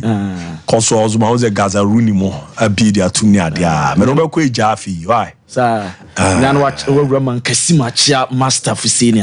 Ze weekend na sala ni yewe. Baraka de sala. No aje so baraka kadi. Master Fuseni. Kasa mentime me ha me hon kama ketrema. Mitchell. Baraka de sala. Baraka kadi. Mentime nka. Anti master fisini baraka de sala. Ya chiano pa me ze dwuma die na ohwe ni adia. Ze emu ade ya sa emu ya ayese koto nchia se koto achia woda wanim nya ase wo sere ase wusu sana ne story na akoya because of real Tamale United radio aze na odwu o ma gibebi aboso pa arawo se mo pacho fa eno anadwo accident ni siye no fa bus ne tosoma me on se na no mkoba outstanding game against Dreams FC nti nsambe de dwa se omude eye team bia Tamale even Galaxy Division 2 club players na koboye e ma nura Ghana ni wiase de Real Tamale United na omo return akopiem wo Tamale omo kom tachiman tuobodom e wa kwana amena bi wo hwa na driver na bre na bus no koto amena num eno anado 11 PM na bus no koto amena num enti hwa accident ni sie no uramo tachiman na team we friend Liberty tachiman Liberty omo ona no ya friend Yaroma e na omo friend no nti Yaroma na call ya opeka kofa players no e de no call tachiman Liberty omo clubhouse my players no call da nti anopai accident o sa police for e ko scene no mko hwe no mantano pa na police for free tachiman e ko the accident scene omko hwe no mantano pa yi so no omko en mame anopa video no yen hwe ha no pa no Yaroma ne numbers no ho no wona bag sen no na tachiman Liberty ne dia omko hwe ya omhwe amomakoba good news ne say players ne dia obia ho anka obia ho anka ti Tamale opiemu a na die flow ba no say supporters no omo hia about Ludagedi omo de omo kobo na no game ni benya akwa so omo na tiba nyame mfa zamba o ze o ye player na o ba swim na accident we see na o fi ba ka o ya do player na obo mati kakin kadi pa watch wani so pa o to ba bi nya registered player ko ma jomani so papa nyame na yo omo fi mu ka sama kin o benya na okruma no obi ba tini baby onya o player we register no so de ne ko bobo the pride adu we hu pa o na me na yo mo dum ni e kan wa ha ena twedi akosi nyame na di team no afofi na nkoda bi to ya bus na kura kan ho bi o yes other vehicle bi yeah because bus ni mo du because so hwa me na no ba bia car no kura ko ebe mini ba bi gi wen kan se mo fan show mo adu wenti na nkofo call for so mo see you no so mo che no so what's so mo bi adu we no say wait say the okan inye nyame na abo na bus na ekoye ka bia kami ku akoku nkofo ma we say on my life now even at this stage crown omo career no he has risked it because he betimi abani omo do menya big omo do menya na omo sanso benya accident prade ebe ya wo say wenwu cramp no odi dem ne wenti wa no ni bi wa boys no so na eze du baby omo so omo hwe omo hu yi wo team awbo omo Real Tamale United ya ba be fa onya akra kakra be dinti na we send ya come on for ma de registered players na mama nkobo say supporters no and akekabom sen guase na eto aritu na no den to ma frɛ aritu om captain no ni na hia say kana club ne do om no mpɛ mu tua bosome ba akodema wo mo na nkom game against Olympics no players ne ba no mbɛbɔ nje say supporters no guso om keka om nsase na omohia players no no nkomatua bosom baako e dia momo nya sadia sa players we na nkombesa do makobo Olympics o da da mu time for mu so mo to ada da omo nya sa mistake a betima sa ni sa players we as akoka olo boy komodo be ya omo twa pictures e bibie omo bo match mo do aye protest bi ke o je 3 points aje 3 only sa players we as akoka so protest no so mu twa 1 month edma players na no e dey free over na me fan some out don trust mamo a eno na e breaking it down dem am say Democracy Cup 2024 the maiden edition no baso na nwa opiem eso Justice DF Annan Auditorium our first floor job 600 office complex our Parliament House our Ghana ombetimi apa Democracy Cup no entuma ampa eno launching no esu etimi etodwa ema bia so ayekama eno ena komra sebedwama Speaker of Parliament ene ye onmonyamfo a Jeffreno eye Alban Sumana Kingsford Babin Kasafa Democracy Cup no yentin sama Speaker editudwa. And here we are gathered today at the launch of another very important initiative, Democracy Cup. This is further evidence of our commitment to promoting initiatives aimed at strengthening the foundation of our democracy. The foundation of our democracy is this institution. When Parliament collapses, your democracy collapses, together with your human rights and your freedoms. So it's important we treasure what we have achieved, what Parliament is doing, and we want all of you to continue to support and move with us. The launch of the Democracy Cup, which forms part of the activities marking the 30th anniversary celebration of the Fourth Republic, has also been adopted as a part of an annual celebration of democracy in Ghana. And here, ano nchiremu ne botaya sisu enam so ma Democracy Cup no ebeba so na speaker chirechiremu edma as part of Parliament omo 30th anniversary no ombe celebrate am na kama na omo organize sa game no e dia hye omo anmonyama kotokode hearts of folk na e de ebepem so no achi na speaker de tudwa say de Ghana dodo na interest free your local clubs no eco foreign clubs no. Everybody is celebrating, and you say, which team do you belong to? You say, Man U. They are not talking about House of Hope. No. I was a very, very ardent supporter of Cedro All Blacks. Yes. Which was also called Garba All Blacks. There's a speaker no was a Swedro All Blacks and ono team of support to pa no now owie ye and ye realm Ghana Football Association presido and we are care to kra kwaso e no hobby no ono so kasae efa Democracy Cup anra omutimi pa hontoma no yenten small de tuga. In our continent, no football association can thrive well without having a good working relationship with government. In our country, it is very important for us as a football family to always work closely with government. Politics have a role to play in sports. Football have a role to play in governance. And it is on that note that I'll say thank you to your good self for this amazing idea of the Democracy Cup. Ghana has always been a pace setter on all fronts. And Ghana, with the introduction of the Democracy Cup, will be a pace setter in the sub-region and perhaps in Africa. We are committed in working closely with members of this House in ensuring that football gets the needed attention it so deserves.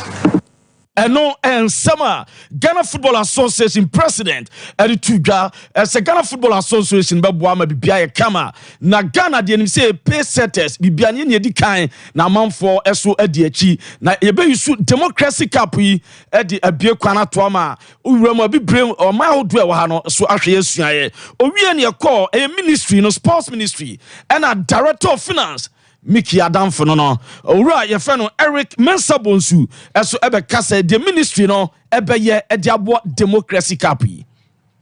Ministry of Youth and Sports is happy and as such is going to support the team with jerseys and football so that you can use to exercise and practice. All the teams, parliamentary teams. Onmonyamfo Eric no Mickey Ade there be so for sports ministry ba oyo onmonyamfo okogyina mo amputi abra no Nations Cup ekwohye omobo eso be piepia kwa Saturday the Spurs ne to ne moma so ene de o champagnefo no wahye na sensam no kan bebam ni nyina no se be 3 weeks in the area no la feel afen ye hu no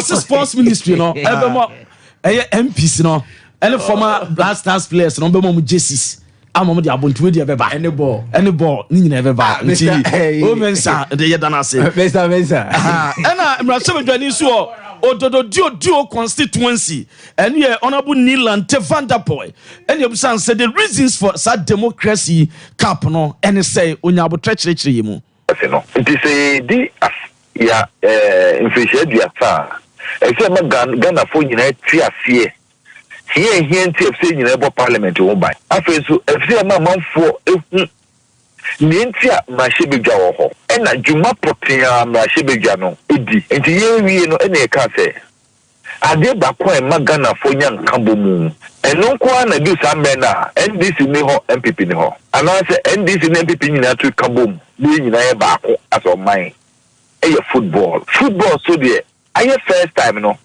you to be ka say no obia iti Ghana de teams upon me no a omagidin omo wa chita force obia ni has ne kotoko nti yi de say has ne kotoko so ade mu a ebe ma Ghana nyina som nti ye ni has ne kotoko for ka say no omo so mo di tum say enu ye nkyeremu a honorable Nilante ekyeremu ede ema yemram Black Stars head coach and friend Otto Ado ne be so panyin Black Stars adwuma de interference edoso pao na wakọ wasiaba interference o ma kwama ye wadwuma na yenti nkyeremu a odemaye. My decision and whatever I do here in the national team, surely sometimes, I mean, we discuss things with our technical staff, but on the decisions which we make for players and on the field, at the end, I have the last word. And if it wouldn't be like that, I would never come here. And I have to thank the GFA that they never interfered. They never interfered in my... They can suggest, but you don't have the final say. Yeah, but even I have to say, the president, he left me alone. They left me alone with the decision, and I think that's the best way it can work. Because if there are too many interference in this and that, and I know it's not only a thing which happens in Ghana, and it's normal sometimes also like in Europe when president suggests this or that, but at the end the coach has to have the last word. This is for sure. Also, no president man kwam on taking the decision. Now see Europe now president ebe suggest ba coach no na final decision maker. Into no ma kwan kra ni nyina kan adwuma no ko meye. Enu enkyerem odman you say Ghana next AFCON your chances and say any city here. Because they almost went out of the Africa Cup of Nations. At the end they won. So you can see, I mean, when you see all the matches, like, you see Comoros, Cape Verde, and now I think last week Benin beat Nigeria, and there's no more small teams, and these people have to understand this. But I think if you have unity in a team, it helps so much, because the most difficult part is to overcome bad experience or losses, and then to stick together as a team, believe in your capabilities and your options to win the next game, and then to execute. And so for us, it's very, very important to create a very, very good team environment, and then to implement our thoughts of tactics into the players and then to make them believe that it can work. And for this, we need good relationship with the players, but also among them. So it's very, very important to have this and create this, and then you have at least a higher chance to move on and maybe one day win the African. And Chechemo, Demaya, no, say, Tim Nidian Nayan Kabum, now try Ivory Coast Grana, Afcon host 2 years, a Sas, a Cranobia Soma film, a confast to qualify by on Beji Cruano, na some Sabe, and I say, oh, Kaka, Black Stars, Diabetma Boma Timno, Afan Tuma Perfra, and what the Emaya. Young Rum, our club issues mu Ekakra, Nanyamepa, summer test, Yamepa, Quasiadana, coronation, a Barcelona League, no more Jedi Cruana Somunsam, Nanuna Urama, and players in Ankasa, Ekomu. Bomu Ekopiemo Summer Test Hospital Ekwe donation at the Emma Hospital led by skipper Emmanuel Kayake Emumtimu Koma no nyina kwe no mkwe no mde ensu a ewo bottle mu ena ebisu sachet water no ena omde drinks out biscuit toffees diapers ena no mabebre ena omko presented ma Summer Test Hospital ehwema biewie omwie no mu rewra mu various wards outdoor ekwa visit o ma ya admit o mo ena adwumafo nyina koso Krane, Emma Biaso, Kama. Then watch an announcement aba. Ese nyame pa Sunday. Uramo Summer Boy Police Station runabout wa. Stone Boy and Obapa Christie and ebe Shatao Babia. Emma Bia Kama. Now show Obapa Christie Baba obe performing. Now we are Mami Stone Boy. An announcement no nienting Summer Odituga. Hey, what's up, lovely people of Summer Boy? I can't wait to be there come Sunday, the 16th June. It's all about Summertex FC 1996 coronation for winning the Ghana Premier League. And Stoneboy, I'm going to be there to perform for you guys. It's been a long time coming. Summer Boy, get ready. Stoneboy is going to be there Sunday, June 16th. Beep. Don't be told. And no, Stoneboy. And I just say, Unya Obapa Christie Sony Stone Boy fly anana kadi amame na biaso aye kama na enopai and Harry Zako former Hearts of Folk CEO APM was Sempa and some dear wakoka bipa was say Hearts of a current board of directors football perfect football omontiasie omunum football 2002. But where the club is going now, they're never in 1 or 2 or 3, 4 on the league. Yeah. So every morning when we look at the papers and we find out house is not doing well, we don't feel good. But we are not against anybody who is running the club. If you look at the board, they don't understand football.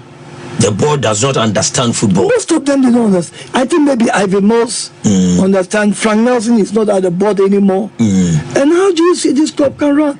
Those directors at the board, do they follow the club or they meet the club when even in the camp? You know, footballers, they are like women. You got to visit them. I remember the late Jones Atukwefiu. He will call me maybe Thursday or Friday. Harry, where are you? Okay. I'm around. I'll be coming. He will call me 1 or 2 times. By then, me and Ibote will be sleeping with the boys in the camp.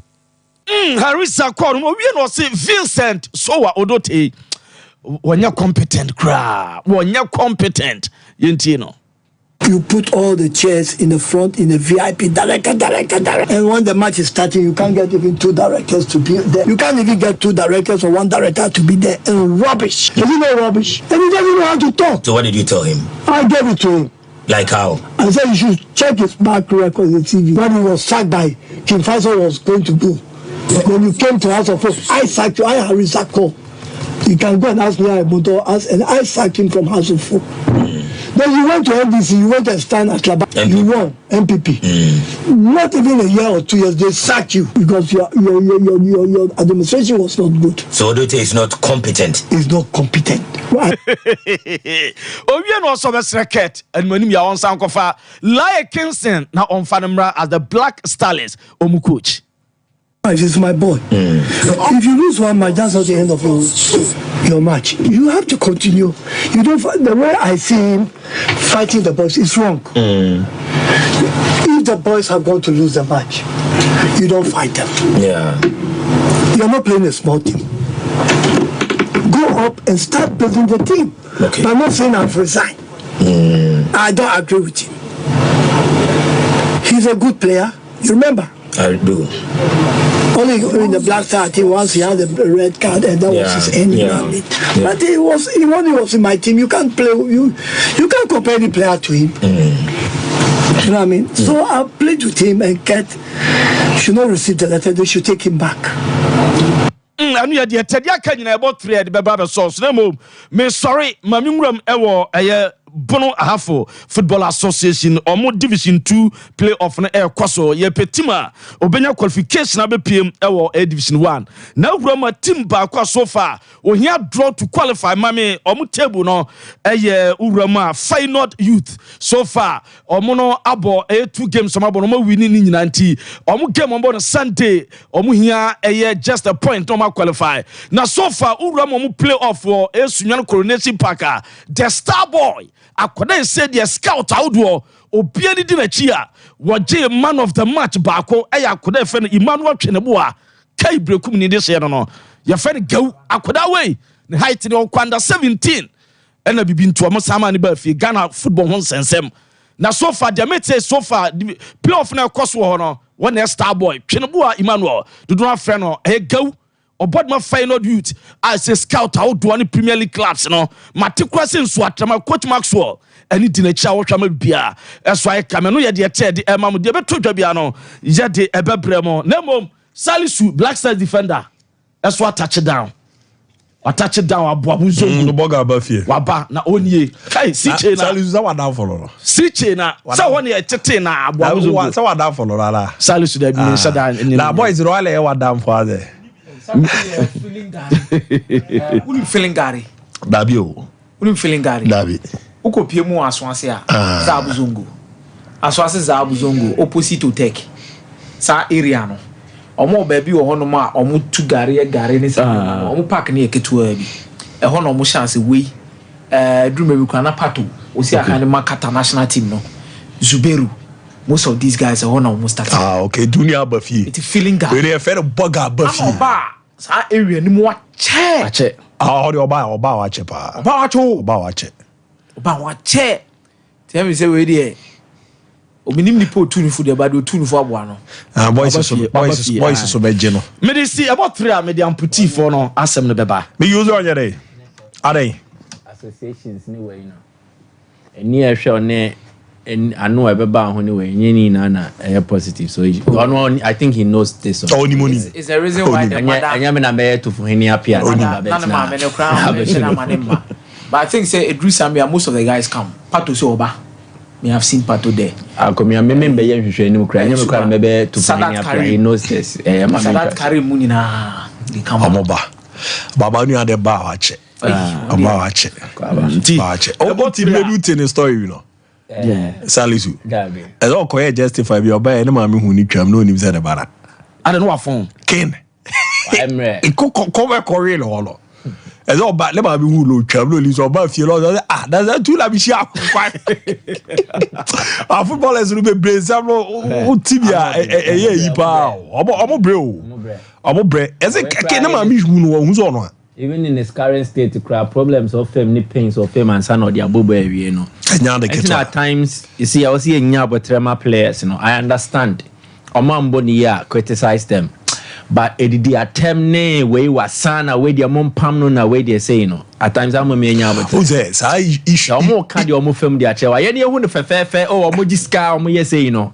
I'll go end up for who's every cousin we are all kind.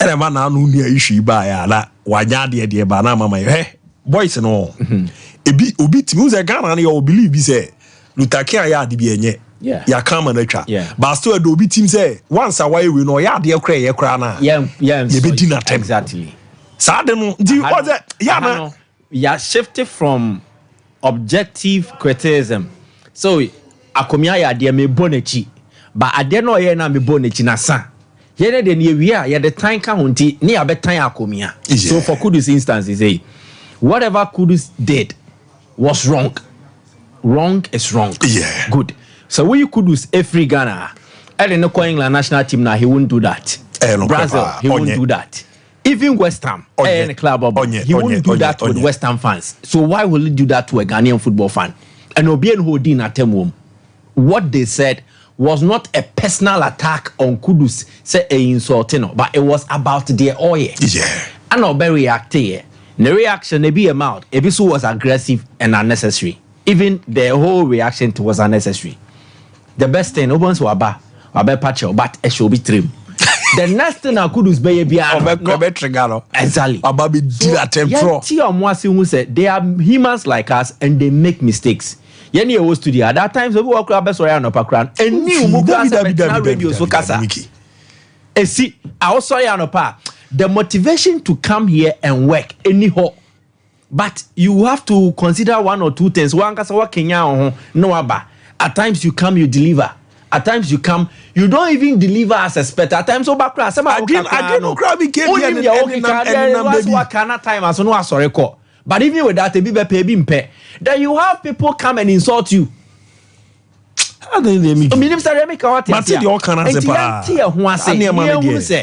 We need to grow beyond, or we need to grow above hatred. You did time amount for any, you did the amount for any.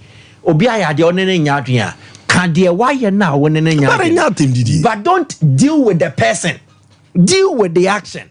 At the end of the oh, as I rebodu aba, wakan samba kumyenu and say menene nyadwen.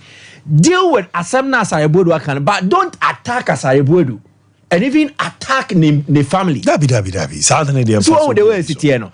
And here the Salbon say we grow up to become a more mature society. So because plus Salisu, one say why not many now here? I not many Abiola from Takwa respect CEO no. Yeah, born Kudus Salisu had a born now or so and I'm on to me mobile bio. No, see, I don't know on to me mobile on your hair. And truly to your uniform, what my quintia. And Paniani pains our boy not fame this season now. Or to me be ball latter stages in the crowd man Monaco no. Nyamia.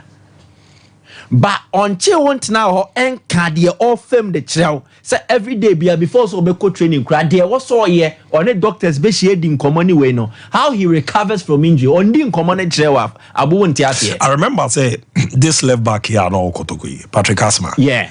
Kofu di Asma Temsa, but Asma na any enemy be United no. Patrick Asma kwanda 20 no ni bobo pa. Oh yeah. Biggie. That's Asma your way Gayan ko be Central Regional FA ya Royata ayapamuni ayi da honestly dinani o da Patrick Asma Royata oh ye dinani was Central da Patrick Asma nasem obi chi me trans ka che me no migi a mo di na terminate TV no omo bo mu nsam kra ma boy no so otimi ko training ba be gina good kotokobo mu ye den ebo sa de ne de migi I was at that translate all guys ne okroma bi wa parody account no dia ba no dia be do exactly who dini panatem I think it is because they don't know the players. Onim say Kudus Ebo West Ham. Washe Jesse Ojinabo Mubo. That is the knowledge the person has about Kudus. But onim maybe the daily routines of Kudus, the hardship, the struggle, the challenges. So unimobia ayana easy to understand them. Minim say dem kawati asia. So minima komia pa. Ye woni ye bia komia beye. Mebu mani agusu because metena say minim no. But so unim na then you come and you hastily criticize. Intina me, as we age, as we grow, these are coming about in a dreamy beam. Or to a nyakwada. I say, we in the kakra and the worms on his own womb. I hope you get it. A dreamy air by a trim, a dreamy air by a body same. It is telling us that as we age, we become wiser. You become wise not because unyini keka and I said, but life experiences, no. Usia die frame die papa no fa ohemukina die anya papa no ofa no watnetene no send ye be ebi ncbio. That is how wise you become with age. So be a neighbor no, it is to tell you that ebi adwene eba otrim adwene ba abojisem. It is to tell you that wa fa nyoma bi mu pen mema oremfi de bi akai nefa nante nefa bo bi bate memra ne call me it is a issue be ba na da ko ya baba be bi o ya de aye ya meza minim hwe ne kakra ma me na menye we ni nyi birthdays ni fi on yanko why minim bibia be hwe general so atu nyame nko anko ko pa yi kese ebre o Ghana sabi Abu one thing I was very careful about we are saying say only obi delia definitely you are going to be fair towards the person no matter what or be open be clear, let it be truthful. By try, make an effort to push na nipane hunu say but you are trying to make an effort. Untimi man could answer for 7 months and maybe in Safanko. Do you think the words Uncle for Bekate on a Yariketwa? Dabi. Me nipa bone. Out to your my players in the bone ba. Me nipa bone. Yamena do your fufie. I'm telling you, even with this, the CEO, Safiano Zakaria, he should be arrested. Also much. What the Nkula life at stake? Impersonation. Are you kidding me? You come on the la the be rare who you cry there so money lions no. I'm going to out of lions no. Ezo mu 2 feet tamela na drop a wo do pandu na about 12. Omo didi wie ya. Omo hwehwe omo kra oka mu. Era omo de ko ball. Why do you do this? Omo ne has game na. Only that big matches so man prepare omo kwa ball. Omo ne lions no ball. Era omo ne has game no so no. And also the whole week omo train you. Era omo ko kan ya na omo hwe omo won kran. Na omo di omo ja has game no na mo park. Boss ada na ati you boy no. Ahome abaka se nyo omo na ewe no. Den krema kremo. Nadam for this of Ene Kayamba. Kayamba oye foreigner na. Ni dini se Congo fo ni bi pa. Ami gana o Kayamba. Abu adena esina ati fukunya sa accident no. Enya de keto wo. Enya de keto wa fanko forma. Impersonation. We see a BBC they will take names. What did they mention as no? Like something worse. Let me use the word something worse here. They will take names. Even when you can the police report, they will take names. Were you the one who was supposed to be? You court compare like you did assembly crana. I do it serious, man. Why? I do it serious, man. Since 1976. 76, Safiano. I now be the trust. Safiano, I day. Na me help.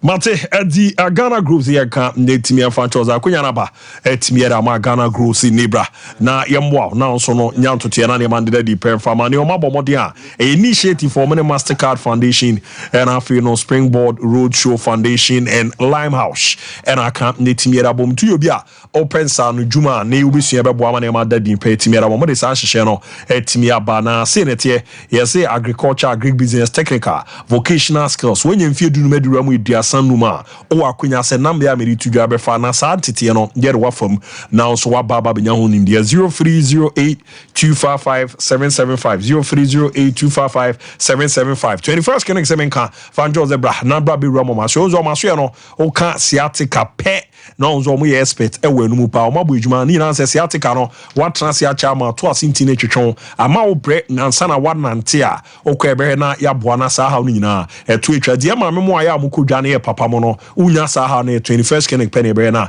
yetimi abwan ya wa hodo no mo hwe etimi esantu ko mo laba ye be check wo na fiscal services no so Friday be out for na yema special massager ye the machine treatment be can more than 15 branches Ghana baby omu yejuma Kumasi Ari overseas junction be na afraid your boss council court escort junction be your makra Dormi market tu nyomo sunyane kranza techiman omu yejuma 0249 311 0249 311 0540 311 0540 311 Togwe ahaban keke habamba na ne yeribu ejuma ko na mbo na ha no niema dadi mpemba izanze otra odin ka se wiase bibi ni wa ona mo na ni ye chewo de waye hanama mo se di konombo na obomode ye ncheche bia live oko YouTube Takas TV du ko abunzampa togwa haban keke ne obomode de ncheche no ewrametimi ara ma kuma se ejo so fe yase kwan no so bon hospital junction no unya number 0244 484747 0244